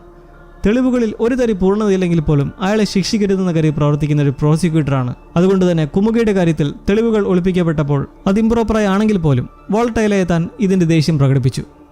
ടോമി ഇതെല്ലാം കേട്ടുകൊണ്ട് ഇവരോടെല്ലാം പെട്ടെന്നുണ്ടായ ഒരു ഭാവമാറ്റത്താൽ ആക്രമിക്കപ്പെട്ടതുപോലെ എന്തുകൊണ്ടെന്ന് രാത്രിയിൽ വീട്ടിൽ വെച്ച് കരോളിന്റെ കാര്യത്തിലും അങ്ങനെ ഉണ്ടായതായിരിക്കില്ല എന്നൊരു സ്ട്രോങ് സ്റ്റേറ്റ്മെന്റ് എടുത്തു വയ്ക്കുന്നു. റസ്റ്റിയെ അടപടലം പൂട്ടിയ പെർഫോമൻസിൽ നീക്കോ ടോമിയോട് തന്റെ ഹൃദയം നിറഞ്ഞ അഭിനന്ദനം അറിയിച്ചതിനു പുറകെ സന്തോഷത്തിൽ വീട്ടിലെത്തുന്ന ടോമിയെ അവിടെ കാത്തിരിക്കുന്നത് മറ്റൊന്ന്. ആ പൂച്ചയല്ല, മേശപ്പുറത്തായി ഒരു ഫയർ പോക്കർ, ചിമ്മിനിയിലെ കനൽ ചെയ്യാനുള്ള ദണ്ട്. കരോളിനെ കൊന്നതും ഒരു ഫയർ പോക്കർ ഉപയോഗിച്ചായിരുന്നു നമ്മൾ അറിഞ്ഞിരുന്നു. മേശപ്പുറത്തായി ദണ്ടിനൊപ്പം ഒരു കുറിപ്പും, പോയി നശിക്കടാമെന്ന് പറഞ്ഞുകൊണ്ട്. പോലീസ് എത്തി തെളിവുകൾ ശേഖരിക്കുകയും ഇതറിഞ്ഞ് എവിടെത്തുന്ന നീക്കോയോട് റസ്റ്റിയാണ് അത് അവിടെ കൊണ്ടുവച്ചതെന്ന് താൻ കരുതുന്നുവെന്ന് ടോമി പറയുന്നു. അങ്ങനെ തൊണ്ടി മുതലുമായി ജഡ്ജിക്ക് മുന്നിലെത്തി ചർച്ച നടക്കുന്നു. എതിർഭാഗവും റസ്റ്റിയുമൊത്ത്. തൻ്റെ മേൽ വിരോധമുള്ള ആരോ ചെയ്തതാണിതെന്നെല്ലാം റസ്റ്റിയെ കുത്തി പറഞ്ഞതിനു ശേഷം DNA, ഫിംഗർ പ്രിന്റ്സ് അങ്ങനെ ഒന്നിൻ്റെയും ട്രേസിംഗ് ഈ ദണ്ടിലോ വീട്ടിലോ കണ്ടെത്തിയിട്ടില്ലെന്ന് പറയുന്നതിനെ തുടർന്ന് ജഡ്ജി ഇരുവരിലും കേസ് മൂലം അക്രമ പ്രശ്നങ്ങൾ ഉണ്ടാവുകയാണെന്ന ധാരണയിൽ മിസ്ട്രയലായി ക്ലോസ് ചെയ്യാൻ വീണ്ടും ആവശ്യപ്പെടുകയാണ്. നീക്കോ എപ്പോഴും ഇതിനൊക്കെയാണ്. എന്നാൽ അവർക്ക് ജയിക്കണമെന്ന് ഉറപ്പില്ലാത്തതുകൊണ്ടാണ് എപ്പോഴും അതിനെ അനുകൂലിക്കുന്നതെന്ന രീതിയിൽ റസ്റ്റിയും. അങ്ങനെ വക്കീലന്മാരും മൊത്തൊരു ചർച്ച കഴിഞ്ഞ് വീട്ടിലേക്ക് എത്തിയ ശേഷം റസ്റ്റി ആ ഫയർ പോക്കറെ കുറിച്ച് ബാർബറയോട് സംസാരിക്കുന്നു. ലഭിച്ചിട്ടുള്ളത് കരോളിൻ്റെ വീട്ടിലുണ്ടായിരുന്ന അതേ ദണ്ട് തന്നെയാണ്. അതിൻ്റെ ഹാൻഡിൽ കണ്ടപ്പോഴേ മനസ്സിലായി. താൻ ചെല്ലുമ്പോൾ കാണാറുള്ളതും വല്ലപ്പോഴും തീക്കനൽ ഇളക്കാൻ ഉപയോഗിച്ചതുമാണ്. തൻ്റെ വിരലടയാളം ഇല്ലാഞ്ഞത് ഭാഗ്യമെന്ന് റസ്റ്റി പങ്കുവയ്ക്കുന്നു. അങ്ങനെ കോടതി സെഷനുകൾ പുനരാരംഭിക്കുന്നു. ഡോക്ടർ കുമുകയുടെ കോടതിയിൽ ബോധിപ്പിച്ച സാക്ഷ്യത്തിന് വിരുദ്ധമായി മറ്റൊരു ഡോക്ടറെ റെയ്മണ്ട് ചോദ്യം ചെയ്യുന്നു. സംഭവം നടന്ന രാത്രി കരോലിന് ഓർഡർ ചെയ്ത ഫുഡിൻ്റെ അടിസ്ഥാനത്തിൽ മരണസമയം പുലർച്ചെ 1-നും 3-നും ഇടയിലാണെന്ന് അവർ പറയുമ്പോൾ രാത്രി 10 മണിയാണെന്നാണ് കുമുകയെ പറഞ്ഞിട്ടുള്ളത്. കരോലിൻ്റെ ശരീരത്തിൽ കാണപ്പെട്ട ഭക്ഷണ പദാർത്ഥങ്ങളെ അടിസ്ഥാനമാക്കിയിട്ടുള്ളതാണ് ഈ അസംഷൻ. ടോമി ആ ഡോക്ടറെ ക്രോസ് എക്സാമിനേഷൻ ചെയ്യുന്നത് വഴി ഭക്ഷണം ലഞ്ചിനോ അത്താഴത്തിൽ നിന്നോ ഉള്ളതായിരിക്കാമെന്നും അതുകൊണ്ട് മാത്രം മരണസമയത്തെ നിശ്ചയിക്കാനാവില്ലെന്നും വാദിക്കുന്നു. നിലവിൽ കരോളിൽ മരണപ്പെട്ടത് അർദ്ധരാത്രിയിലാകാനുള്ള സാധ്യത ദൃഢമായതോടെ ഒരു ചെറിയ ആശ്വാസത്തിൽ വീട്ടിലെത്തിയ റെയ്മണ്ട് അർദ്ധരാത്രിയിൽ റസ്റ്റി സ്വന്തം വീട്ടിലുണ്ടെന്ന് തെളിയിക്കേണ്ടതുണ്ടെന്ന് പറയുന്നു. ബാർബറ ആ സാക്ഷ്യം നൽകാൻ തയ്യാറാണെന്ന് അറിയിക്കുന്നെങ്കിലും അതിനെ മിയയും റെയ്മണ്ടും എതിർക്കുന്നു. കാരണം ബാർബറയെ വിസ്താരത്തിനായി ലഭിച്ചാൽ ഒരു ചതിയനായ ഭർത്താവെ ചിത്രീകരിക്കാൻ ശ്രമിക്കുമെന്നും അത് റസ്റ്റിക്ക് പ്രശ്നമാവുകയുള്ളൂ എന്നും അതുകൊണ്ട് ബാർബറ സാക്ഷിയാവുന്നത് ഒരു നല്ല ആശയമല്ലെന്നും പറഞ്ഞിട്ട് അവരൊരു പക്ഷേ കരോളുടെ ബന്ധം തന്നോട് പറഞ്ഞിരുന്നുവെന്നും അവളുടെ വയറ്റിൽ നിങ്ങളുടെ ഭർത്താവിൻ്റെ കുട്ടി വളരുന്ന കാര്യം അറിയിച്ചിരുന്നോ, മരണപ്പെട്ട ദിവസം അവിടെ പോയ കാര്യം പറഞ്ഞോ എന്നെല്ലാം ചോദിച്ച് കുഴപ്പിക്കാൻ സാധ്യതയേറിയെന്ന് മിയ ബാർബറയെ പറഞ്ഞ് മനസ്സിലാക്കിയതിനൊപ്പം ഒരു ചോദ്യം കൂടി വിടുന്നു. ഭർത്താവിന് ക്ലിഫ്റ്റണുമായുള്ള നിങ്ങളുടെ ബന്ധം അറിയുമോ എന്ന് ചോദിച്ചേക്കാമെന്ന് പറയുമ്പോൾ ബാർബറ ഞെട്ടുകയാണ്. റസ്റ്റിയും. അവർക്കുള്ളിലെ ഈ രഹസ്യം മിയ എങ്ങനെ മനസ്സിലാക്കുന്ന ആശ്ചര്യത്തിൽ നിൽക്കുമ്പോൾ കേസിൽ സ്വന്തം ഭാഗത്തു നിന്നും ചില രഹസ്യ നിരീക്ഷകരെ ഏർപ്പെടുത്തുന്ന പരിപാടി മിയയ്ക്കുണ്ടെന്നും തങ്ങൾ പ്രതിനിധീകരിക്കുന്ന കേസിന്റെ ജെനുവിനിറ്റി മനസ്സിലാക്കാനാണ് അങ്ങനെ ചെയ്യുന്നതെന്നൊക്കെ പറയുന്ന കേട്ടപാടെ റസ്റ്റി ഒരു തീരുമാനമെടുക്കുന്നു. കേസ് ക്ലോസ് ചെയ്യാൻ പോകുന്നു. ജൂറിയും ജഡ്ജിയും ഒക്കെ തന്നെ സംശയിക്കുന്നത് സ്വാഭാവികം. എന്നാൽ തനിക്ക് വേണ്ടി വാദിക്കുന്നവർക്ക് സംശയം വന്നാൽ പിന്നെ അതൊരിക്കലും ശരിയാവില്ല, പ്രത്യേകിച്ച് ഒരു ഉറ്റ സുഹൃത്ത് കൂടിയാകുമ്പോൾ. എന്ന് വളരെ വിഷമാവസ്ഥയിൽ റസ്റ്റി പറഞ്ഞ് കേസ് നിർത്തുകയാണെന്നുള്ള ഉറച്ച തീരുമാനത്തിൽ നടന്നു പോകുന്നു. കേസ് ഈ സമയം ക്ലോസ് ആക്കിയാൽ അതുവരെയുള്ള എവിഡൻസിൻ്റെയും പ്രോഗ്രസിൻ്റെയും അടിസ്ഥാനത്തിൽ വിധി വരും. അങ്ങനെ തിരികെ വീട്ടിലെത്തുന്ന റെയ്മണ്ട് ആകെ ആശാകുലനാണ് താൻ. ഈ കേസ് അയാൾക്കുള്ളിൽ അത്രയും പ്രഭാവം ഉണ്ടാക്കിയിട്ടുണ്ട്. ഭാര്യ വിട്ടുകളയാൻ പറയുന്നെങ്കിലും റെയ്മണ്ടിന് തൻ്റെ കരിയറിന് ഇങ്ങനെയൊരു ഒടുക്കം ഒട്ടും ആഗ്രഹിച്ചിരിക്കുന്നതല്ല എന്ന് പ്രകടിപ്പിക്കുന്നു. റസ്റ്റി അടുത്ത ദിവസം കോടതിയിൽ പ്രസംഗിക്കേണ്ട ക്ലോസിംഗ് സ്റ്റേറ്റ്മെന്റിനെ കുറിച്ച് സ്വയം പറഞ്ഞ് പരിശീലിക്കുന്നിടത്തേക്ക് ജെയ്ഡൻ എത്തി കേസ് ഒടുക്കുന്നതിലൂടെ അവരുടെ അച്ഛനെ നഷ്ടപ്പെടുമോ എന്നുള്ള ആശങ്കയും വിഷമവും പ്രകടിപ്പിക്കുന്നു. അങ്ങനെയോടുള്ള കേസിന്റെ അന്തിമദിനം എത്തിയിരിക്കുകയാണ്. റസ്റ്റി തന്റെ സ്പീച്ച് ആരംഭിക്കുന്നു. കരോളിൻ തനിക്കെത്ര പ്രിയപ്പെട്ടവളാണെന്നതിൽ തുടങ്ങി സ്വന്തം കുടുംബത്തെ മറന്നു കളഞ്ഞ് വിഷമങ്ങളെക്കുറിച്ചും ഭാര്യയെ വേദനിപ്പിച്ചതിൽ കുറ്റക്കാരനാണ്. മക്കളിൽ നിന്നൊരു അച്ഛൻ എന്ന രീതിയിൽ സ്വായത്തമാക്കേണ്ട റെസ്പെക്ട് തനിക്ക് മക്കളിൽ നിന്നിന് നേടിയെടുക്കാൻ കഴിയുമോ എന്ന് സംശയമാണ്. അവരുടെ സങ്കടത്തിലും കുറ്റക്കാരനാണ്. എന്നാൽ കരോളിന്റെ മരണത്തിൽ കുറ്റക്കാരനല്ല എന്നത് 100% സത്യമായ കാര്യവും. അതുകൊണ്ട് തന്നെയാണ് ഈ കോടതിയിൽ സാഹചര്യ തെളിവുകളല്ലാതെ കൃത്യമായ ഒരു തെളിവ് പോലും നിരത്താൻ ആർക്കും കഴിയാതിരുന്നത്. മറ്റുള്ളവരെ പോലെ തന്നെ തനിക്കും കരോളിന്റെ മരണത്തിന് വഴിയൊരുക്കിയ കുറ്റക്കാരൻ ആരാണെന്നറിയാൻ ഏറെ ആഗ്രഹിക്കുന്നുവെന്നും ദയവ് ചെയ്ത് ഈ കേസിൽ ന്യായമായ സംശയങ്ങളുള്ള എല്ലാ വഴികളും പരിശോധിക്കാനും മാന്യമായ തീരുമാനമെടുക്കാനും ജൂറിയോട് അഭ്യർത്ഥിച്ചുകൊണ്ട് അങ്ങനെ വികാരപരമായ ഒരു പ്രസംഗത്തിന് കോടതി സാക്ഷ്യം വഹിക്കുകയും തുടർന്ന് റെയ്മണ്ട് അപരിതരമാം രീതിയിൽ റസ്റ്റി ഒന്ന് പിടിക്കുമ്പോൾ ഇതെല്ലാം കേട്ട് തലയിൽ കൈവച്ചിരിപ്പോൾ ടോമി എഴുന്നേറ്റ് നിന്ന് തന്റെ ഫൈനൽ സ്റ്റേറ്റ്മെന്റ് വ്യക്തമാക്കുന്നു. റസ്റ്റിക്ക് കൊലയാളിയെ പിടികൂടാൻ താല്പര്യമുണ്ടായിരുന്നുവെങ്കിൽ അന്വേഷണത്തിന് നേതൃത്വം നൽകിയപ്പോൾ അത് ചെയ്യാൻ അയാൾക്ക് നല്ലൊരു അവസരം ലഭിച്ചതായിരുന്നുവെന്നും എന്നാൽ ആ സമയം വിനിയോഗിച്ചത് തെളിവുകളും റിപ്പോർട്ടുകളും തന്റെ പക്കൽ മാത്രം വരാൻ ശ്രദ്ധ നൽകിയും മെഡിക്കൽ എക്സാമിനർ പോലെയുള്ളവരെ ഭീഷണിപ്പെടുത്തിയും ഒക്കെയായിരുന്നു എന്ന് പറഞ്ഞാൽ റസ്റ്റി ഒരു ഒബ്സസീവും സ്ഥിരതയില്ലാത്തവനായും പെട്ടെന്ന് പൊട്ടിത്തെറിക്കുന്ന വ്യക്തിത്വമാണതെന്നെല്ലാം മോശമായി ചിത്രീകരിക്കുന്നു. അങ്ങനെ വിചാരണയ്ക്ക് ഒരു ഒടുക്കമെത്തിയിരിക്കുന്നു. ഇനി വിധി പ്രഖ്യാപിക്കുക എന്നത് മാത്രം ബാക്കി. അന്തിമ വിധിയുടെ ആലോചനയ്ക്കായി ജൂറി ഒരു ദിവസം സമയമെടുക്കുമ്പോൾ വീട്ടിൽ അസ്വസ്ഥനായി കരോളിനുമായുള്ള ഓർമ്മയെക്കുറിച്ച് റസ്റ്റി ചിന്തിക്കുന്നു. വിധി പ്രഖ്യാപനത്തിന് നിമിഷങ്ങൾ ശേഷിക്കെ ടോമിയും പരിഭ്രാന്തനാണ്. റസ്റ്റി തോറ്റാൽ പുതിയൊരു വിചാരണയ്ക്ക് വേണ്ടി ആ ഫയർ പോക്കർ തന്റെ വീട്ടിൽ വെച്ചതാണെന്നും അതയാൾ പരമാവധി ഉപയോഗപ്പെടുത്തുമെന്നെല്ലാം തന്റെ ഓഫീസിലേക്ക് എത്തുന്ന നീക്കോയുടെ ടോമി പറയുന്നത് കൂടാതെ അവൾ അവനിൽ എന്ത് കണ്ടിട്ടാണ് ഇറങ്ങി തിരിച്ചതെന്നൊരു നീരസവും കൂട്ടിച്ചേർക്കുന്നു. കരോളിനെ ആഗ്രഹിച്ച് നടന്ന ടോമിക്ക് മുന്നിലേക്ക് റസ്റ്റി വന്നവളെ കൈക്കലാക്കിയതിന്റെ അമർഷം മനസ്സിലാക്കുന്ന നീക്കോ കരോളിനെ എത്രമാത്രം സ്നേഹിച്ചിരുന്നത് അയാളോട് ചോദിച്ചു തുടങ്ങുന്നതും യുജീനി അവിടെ എത്തി വിധി പ്രഖ്യാപനത്തിന് സമയമായെന്ന് അറിയിക്കുന്നു. റസ്റ്റിയും കുടുംബവും ഭാരമേറിയ തളർച്ചേറിയ മനസ്സുമായി ഉടുത്തൊരുങ്ങി കോടതിയിലേക്ക് യാത്ര തിരിക്കുന്നു. എല്ലാവരും വീണ്ടും കോടതി മുറിയിൽ എത്തിച്ചേരുന്നതിനെ തുടർന്ന് വിധി വായിച്ച ശേഷം ജഡ്ജി റസ്റ്റിയോട് എഴുന്നേറ്റ് നിൽക്കാൻ പറഞ്ഞിട്ട് ക്ലർക്കിനോട് വായിക്കാൻ നൽകുന്നതിനെ തുടർന്ന് അവർ വായിക്കാൻ ആരംഭിക്കുകയാണ്. ഇല്ലിനോയ്സിലെ പരമോന്നതമായ കോടതിയിലെ കേസ് നമ്പർ 67100978 പ്രതിയായി വിചാരണ ചെയ്തുവന്ന റൊസാർ കെ സാബിച്ച് വിധികർത്താക്കളുടെ തീരുമാനത്തിന്റെ അടിസ്ഥാനത്തിൽ കുറ്റക്കാരനെല്ലാം തെളിഞ്ഞിരിക്കുന്നു. നാളുകൾക്ക് ശേഷമുള്ള ആശ്വാസം. ജീവൻ നേരെ വീണ റസ്റ്റിയും കുടുംബവും സമാധാനത്തിലും സന്തോഷത്തിലും വീട്ടിലേക്ക്. നിരാശയിൽ ടോമിയും നീക്കോയും മറ്റു ചിലരും. ഒരു റീട്രയലിന് പ്രോസിക്യൂഷൻ എന്തായാലും മുതിരില്ലെന്ന് വീട്ടിലിരുന്ന് ജേഡന്റെ സംശയങ്ങൾക്ക് മറുപടി നൽകി പുറത്ത് പ്രതികരണം ഒപ്പിയെടുക്കാൻ കാത്തുനിൽപ്പുള്ള മാധ്യമങ്ങളുടെ അടുക്കലേക്കെത്തി സംസാരിച്ചുകൊണ്ട് കരോളിന്റെ യഥാർത്ഥ കൊലയാളിയെ കണ്ടെത്താൻ പ്രോസിക്യൂഷൻ കൂടുതൽ കാര്യങ്ങൾ ചെയ്യേണ്ടതായിരുന്നുവെന്ന് അവരോട് പറയുകയും ചെയ്യുന്നു. ടോമി തന്റെ കഴിവിന്റെ പരമാവധി ചെയ്തു എന്ന് പറഞ്ഞ് ആശ്വാസം പകരാൻ നീക്കോ ശ്രമിക്കുന്നു. ഇതിന്റെ പിന്നാലെ തൂങ്ങിപ്പിടിക്കാതെ വിട്ടുകളയാനും നല്ല ബുദ്ധി പറഞ്ഞു കൊടുക്കുമ്പോൾ നമ്മുടെ മനസ്സിൽ ഒരു ചോദ്യം ബാക്കി. ആരാണ് യഥാർത്ഥത്തിൽ കരോളിനെ കൊന്നത്? തീയെല്ലാം കെട്ടടങ്ങിയ ശേഷമുള്ള ഒരു ദിവസം വ്യായാമത്തിലുള്ള ബാർബറയെ സമീപിക്കുന്ന റസ്റ്റി ഒരു ഉണർവിന് ട്രിപ്പ് പോകാൻ പ്ലാൻ ചെയ്തിട്ടുണ്ട്. അതേക്കുറിച്ച് സംസാരിക്കുമ്പോൾ ഇനിയും ഈ കുടുംബത്തെ തകർക്കാൻ വല്ല പദ്ധതിയുമുണ്ടോയെന്ന് ബോൾഡായ ബാർബറ. കുറച്ചൊന്ന് മൗനത്തോടെ ഇരുന്നിട്ട് റസ്റ്റി പറയുകയാണ്, എനിക്ക് തുടക്കത്തിലേ അറിയാമായിരുന്നു, എന്നാൽ പിന്നെ ഒന്നും പിടികിട്ടില്ല. എന്നാൽ വീണ്ടും വ്യക്തമായി.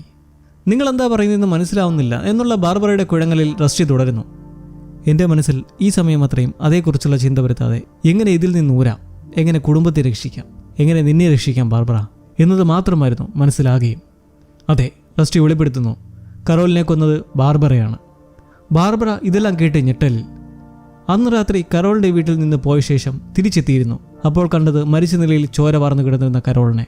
ഉടൻ സഹായത്തിനായി പോലീസിനെ വിളിക്കാൻ ഒരുങ്ങി. പക്ഷേ എനിക്ക് പിടികിട്ടി ഇതൊരാളെ ചെയ്തിരിക്കാൻ വഴിയുള്ളൂ എന്ന്. അതുകൊണ്ട് അതിന് മുതിർന്നില്ല. ഇതെല്ലാം കേട്ട് ഷോക്ക്ഡായി നിൽപ്പുള്ള ബാർബറ വിക്കി ചോദിക്കുന്നു, ലിയാം റെയ്നോൾഡ്സിന്റെ കൊലയുമായി എങ്ങനെ ബന്ധം വന്നതിനെക്കുറിച്ച്. ഒരു കേസിനെ വഴിതിരിപ്പിക്കാൻ കഴിയുന്നത് ആ ക്രൈം സീൻ തന്നെയാണ്. അങ്ങനെ അവിടെ ഒരു ഫേക്ക് സിറ്റുവേഷൻ ക്രിയേറ്റ് ചെയ്തതായി വെളിപ്പെടുത്തുമ്പോൾ ഞെട്ടൽ മാറിയത് ബാർബറ റസ്റ്റിയോട് നിങ്ങൾ നീചനാണെന്ന് പറയുകയാണ്. റസ്റ്റി ആകട്ടെ അത് മാത്രമല്ലെന്ന് പറഞ്ഞുകൊണ്ട് മുൻപ് ജെയ്ഡൻ പറഞ്ഞ ഡിസോസിയേഷൻ, ഒരു ചെയ്തിയെ മനഃപൂർവ്വം മറന്ന് സാധാരണയായി നടക്കുക, അന്ന് അത്രയും വലിയ ക്രൂരത കാണിച്ച് തൊട്ടടുത്ത ദിവസം വളരെ സാധാരണമായി എങ്ങനെ പെരുമാറാൻ കഴിഞ്ഞുവെന്ന് വിഷമിക്കുന്നു. നിങ്ങൾ പറയുന്നതെല്ലാം തെറ്റാണെന്ന് ബാർബറ സങ്കടം കടിച്ചമർത്തി പ്രസ്താവിക്കുമ്പോൾ റസ്റ്റി ബാർബറയുടെ കാറിൽ ട്രാക്കർ വെച്ചതേക്കുറിച്ചും വെളിപ്പെടുത്തുന്നു. ബാർട്ടൻഡറുടെ ബന്ധം അറിഞ്ഞതിന് ശേഷം അങ്ങനെ ചെയ്തപ്പോൾ അതുകൊണ്ട് അറിയാൻ കഴിഞ്ഞത് തന്നെ രക്ഷപ്പെടുത്താൻ വേണ്ടിയാണെങ്കിൽ പോലും ടോമിയുടെ വീട്ടിൽ അന്ന് ആ ഫയർ പോക്കർ കൊണ്ടുവച്ചത് നീയായിരുന്നു എന്ന് പറയുന്നു. അന്ന് രാത്രി വണ്ടി അവിടേക്ക് പോയി വന്നതായി റസ്റ്റി ആ ട്രാക്കറിൽ നിന്ന് മനസ്സിലാക്കി. എന്നാൽ ബാർബറ ഇതെല്ലാം തീർത്തും നിഷേധിച്ചുകൊണ്ട് വിളറിയിരിക്കുമ്പോൾ അവിടേക്ക് മറ്റൊരാളെത്തുകയാണ്. അന്ന് ടോമിയുടെ വീട്ടിൽ പോയത് അമ്മയായിരുന്നില്ല എന്ന് പറഞ്ഞുകൊണ്ട് റസ്റ്റിയുടെ മകൾ ജെയ്ഡൻ. ഇരുവരും ഒന്നും മനസ്സിലാവാതെ തരിച്ചു നിന്ന് നോക്കുവാണ്. ജെയ്ഡൻ അവളാണെന്ന് ടോമിയുടെ വീട്ടിലേക്ക് കൊണ്ടുവച്ചതെന്ന് സമ്മതിക്കുന്നു. വികാരം കടിച്ചമർത്തി പൊട്ടിക്കരയുന്ന ബാർബറയും എങ്ങനെ അത് കിട്ടിയെന്ന് അറച്ചു ചോദിക്കുന്ന റസ്റ്റിയും. ആ രാത്രി റസ്റ്റി കരോളിൻ്റെ വീട്ടിൽ നിന്നും പോയ പാടെ ജെയ്ഡൻ അവിടേക്കെത്തി. കരോളിൻ സ്വീകരിച്ചുള്ളിലിരുത്തി കാപ്പിയിട്ട് കൊടുത്തു. തൻ്റെ അച്ഛനുമായുള്ള ബന്ധം ഉപേക്ഷിക്കണമെന്നും ജോലി രാജിവെച്ച് ഇവിടുന്ന് ദൂരേക്ക് പോകണമെന്നും പറഞ്ഞപ്പോൾ റസ്റ്റിയിൽ നിന്നും അകന്ന് നിൽക്കാം, എന്നാൽ വയറ്റിൽ റസ്റ്റിയുടെ കുഞ്ഞ് വളരുന്നതായും അതിനെ വളർത്താൻ പോവുകയാണെന്നും വളരെ സൗമ്യമായി അവളോട് പറഞ്ഞു. തുടർന്ന് എഴുന്നേറ്റ് നടന്നപ്പോൾ ആ ഒരു നിമിഷത്തിൽ വന്ന വികാരത്തിൽ കൈ കിട്ടിയ ദണ്ടെടുത്ത് തലയിലേക്ക് ആഞ്ഞടിച്ചതുവഴി വീണുപോയ കരോളിനെ വീണ്ടും ആവർത്തിച്ചടിച്ചു. ഒടുവിൽ സമനില തിരിച്ചെത്തിയപ്പോൾ വെപ്രാളത്തിൽ ദണ്ടുമായി കാറിൽ തിരികെ വീട്ടിലേക്കെത്തി. അടുത്ത ദിവസം രാവിലെ ബ്രേക്ക്ഫാസ്റ്റ് കഴിക്കാൻ വിളിച്ചപ്പോൾ വയ്യെന്ന് പറഞ്ഞ തഞ്ചത്തിൽ കാറിനുള്ളിൽ തുഴച്ച് വൃത്തിയാക്കി ഫയർ പോക്കർ കുഴിച്ചിടുകയും ചെയ്തു. അപ്പോൾ കരോളിനെ കൊന്നത് നമ്മൾ സംശയിച്ച ആരുമായിരുന്നില്ല, അത് ജെയ്ഡനായിരുന്നു. സഹിക്കാൻ കഴിയാത്ത സങ്കടം മാതാപിതാക്കളിൽ. കുറച്ചൊന്ന് ഷോക്കിൽ നിന്ന് മുക്തനാകാൻ ശ്രമിച്ചുകൊണ്ട് റസ്റ്റി ജെയ്ഡനോട് നിർദ്ദേശിക്കുന്നു, ഇതേപ്പറ്റി ഇനി ഒരിക്കലും ഒരു സംസാരമുണ്ടാവരുത്. നീ ചെയ്തത് സ്വയരക്ഷയ്ക്കായാണ്, കുടുംബത്തിൻ്റെ രക്ഷയ്ക്കായി. എല്ലാറ്റിനെയും കാരണക്കാരൻ ഞാൻ മാത്രമാണ്. ഇതെൻ്റെ ചെയ്തിയാണ്. നമ്മളെല്ലാം ഒരുമിച്ച് ഒരു കുടുംബമായി തന്നെ ഇതിനെ തരണം ചെയ്യും. ഇത്രയും പറഞ്ഞിട്ട് ജെയ്ഡനെ വന്ന് കെട്ടിപ്പിടിച്ച് ആശ്വസിപ്പിക്കുന്നു. ഒന്നും ഉൾക്കൊള്ളാൻ പറ്റാതെ ബാർബറയും. അങ്ങനെ ആ വലിയ സത്യം അതും തെളിഞ്ഞിരിക്കുന്നു. ഇതൊന്നും അറിയാതെ റിട്ടയർമെൻറ്റ് ആസ്വദിക്കുന്ന റെയ്മണ്ട്. എല്ലാം വിട്ടുകളഞ്ഞ് തൻ്റെ പൂച്ചയും മൊത്തമുള്ള മൊമെൻസിലുള്ള ടോമി. ആ സത്യത്തെ മനഃപൂർവ്വം മറന്നുകൊണ്ടുള്ള ജീവിതത്തിൽ റസ്റ്റിയും ബാർബറയും. പ്രിസ്യൂംഡ് ഇന്നസെൻറ്റിൻ്റെ ഫിനാലെ എപ്പിസോഡ് എന്നുള്ളത് മറ്റ് എപ്പിസോഡുകളെ പോലെ തന്നെ സ്റ്റഡിയാണ്, എന്നാൽ മെല്ലെ പോക്കും. ഒരു നോവൽ അഡാപ്റ്റേഷൻ ആയതുകൊണ്ട് തന്നെ പരമാവധി കാര്യങ്ങളും സംഭാഷണങ്ങളും ഉൾക്കൊള്ളിക്കാൻ ശ്രമിച്ചിട്ടുണ്ട്. അതുകൊണ്ട് തന്നെ ചില സന്ദർഭങ്ങളിൽ പേസിങ്ങിൻ്റെ ഒരു അഭാവം വന്നിരുന്നു. Perfect casting. റസ്റ്റി സ്ഥാപിച്ചെന്ന അഡ്വക്കേറ്റായി നടൻ ജേക്ക് ജിലൻഹാളിനെ തിരഞ്ഞെടുത്തതിൽ നിന്നും തുടങ്ങുന്നു സീരീസിൻ്റെ വിജയം. മറ്റു പല സീരീസുകളെയും പോലെ ഓരോ എപ്പിസോഡിലും ഇൻട്രസ്റ്റിംഗ് ആയ എൻഡിങ് ബ്ലോക്കുകൾ. ഒരു കുറ്റവാളിയിലേക്കുള്ള അന്വേഷണങ്ങളും വിചാരണകളും ഇതിൽ മൊത്തമായും സസ്പെൻസോടെ ഒഴുകി നിൽക്കുമ്പോൾ അതാരെന്ന് റിവീൽ ചെയ്തപ്പോൾ അത് 100% സർപ്രൈസിങ് തന്നെയായിരുന്നു. റസ്റ്റി തന്നെയായിരിക്കുമോ അതോ ടോമിയോ? ബാർബറയിൽ എന്തോ സ്പെല്ലിംഗ് മിസ്റ്റേക്ക് ഉണ്ടല്ലോ, അതുപോലെ കൈലിലും. അങ്ങനെ ഓരോ സംശയങ്ങളും ക്രിയേറ്റ് ചെയ്യുന്ന പല സന്ദർഭങ്ങളും ഉണ്ടായിരുന്നെങ്കിലും റിയൽ മർഡർ അപ്പോഴും ഒരു തരി സംശയം നൽകാതെ സോഫ്റ്റായി തന്നെ നിൽക്കുകയായിരുന്നു ചുരുണ്ട മുടിയുമായി. എന്തായാലും കഥ ഇനിയും തീർന്നിട്ടില്ല. സീരീസിൻ്റെ 2ാം സീസൺ ഒഫീഷ്യലി കൺഫേം ആയതുകൊണ്ട് തന്നെ ഇനിയും നമ്മൾക്ക് അവരിലൂടെ പോകാൻ കഴിയുമെന്ന് പ്രതീക്ഷിക്കാം. അപ്പോൾ പുതിയൊരു വീഡിയോയുമായി വീണ്ടും കാണുന്നവരെ അലോഹ.